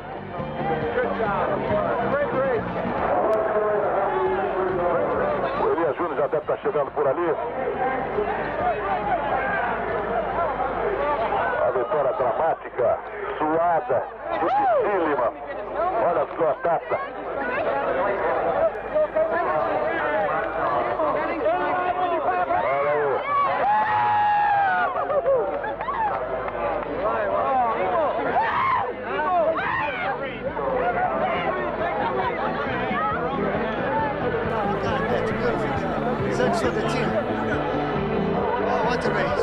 Emerson, you're an Indy 500 champion in 1989. I cannot believe it was. The team made a great work. You know, everybody, Morrison, Patrick, Jim McGee, I want to thank all the boys. It was an incredible race. What about the contact between you and Al Jr.? What happened back there? I was going inside of turn 3 and he's inside because of traffic. And he tried to go onto the inside with touchy wheels and I nearly spun off the inside and we lost. You've won 2 World Driving Championships, but this is your first time to win at the Indianapolis Motor Speedway in what they call the greatest spectacle in racing. What are your thoughts right now? You know, Jack, I still cannot believe it. I dreamed so much since I was a little boy. Fantastic. Olha o Elias Júnior. É brincadeira.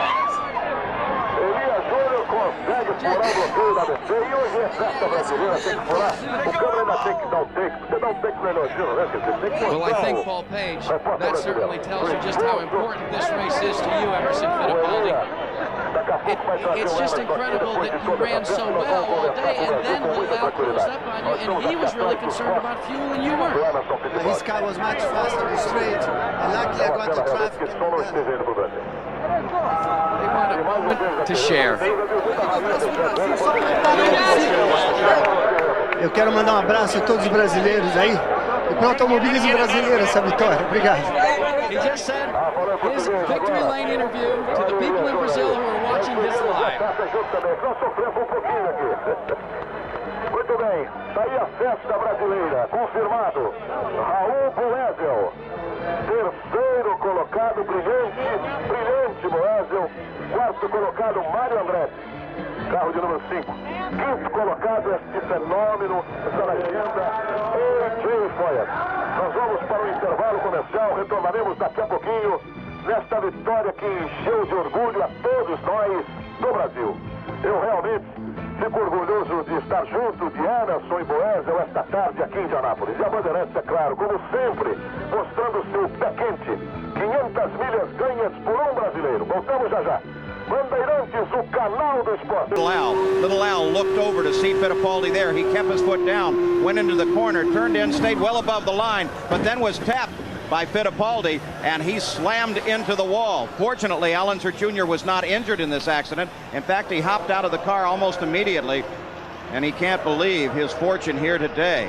Fittipaldi was down below. Now, consider the ironic situation here that back at the Meadowlands just last year, these two were battling there too, and they tapped one another. Only in that case, it was Fittipaldi who was out in front. Little Al went to the inside, they tapped, and it was Fittipaldi that came up the loser. Let's go to the pits, Brian Hemmings. And Rick Allis can still manage a smile even after coming very close to winning the Indianapolis 500. Rick, your thoughts?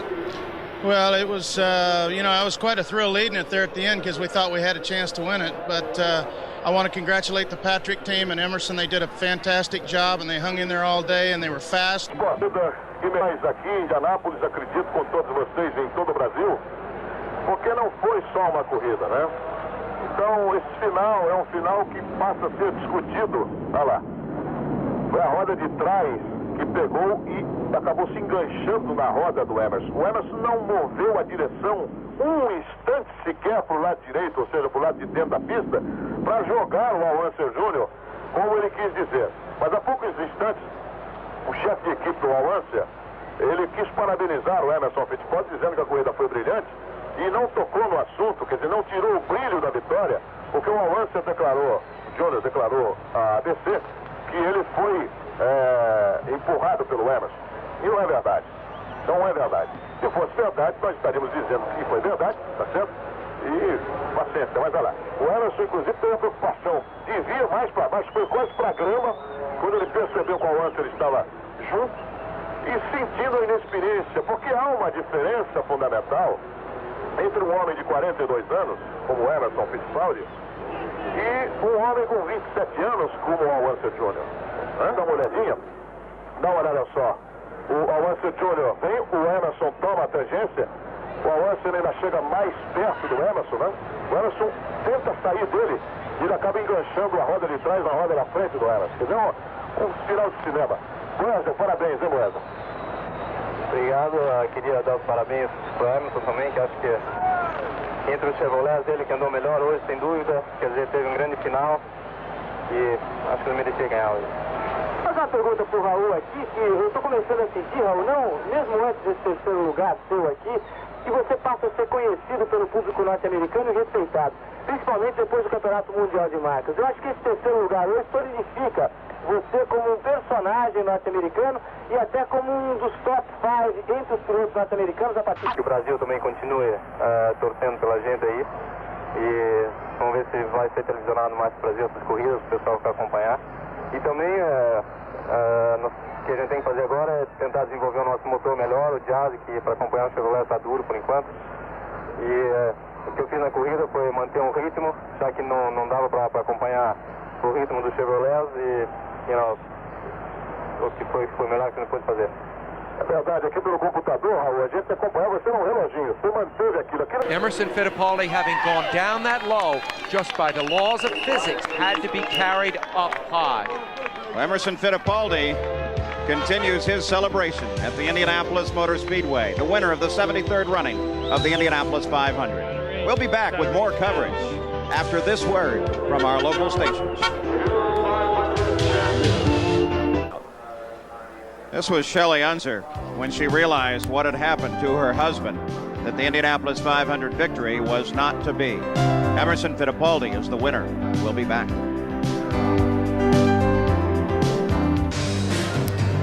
Well, it's unofficial for the moment. It will remain so until 8:30 tomorrow morning when the official results will be posted. But it seems certain, no question, Emerson Fittipaldi has won the Indianapolis 500-mile race. We take a look at the unofficial results. Raul Boisel with his best IndyCar result to date. Mario Andretti in fourth.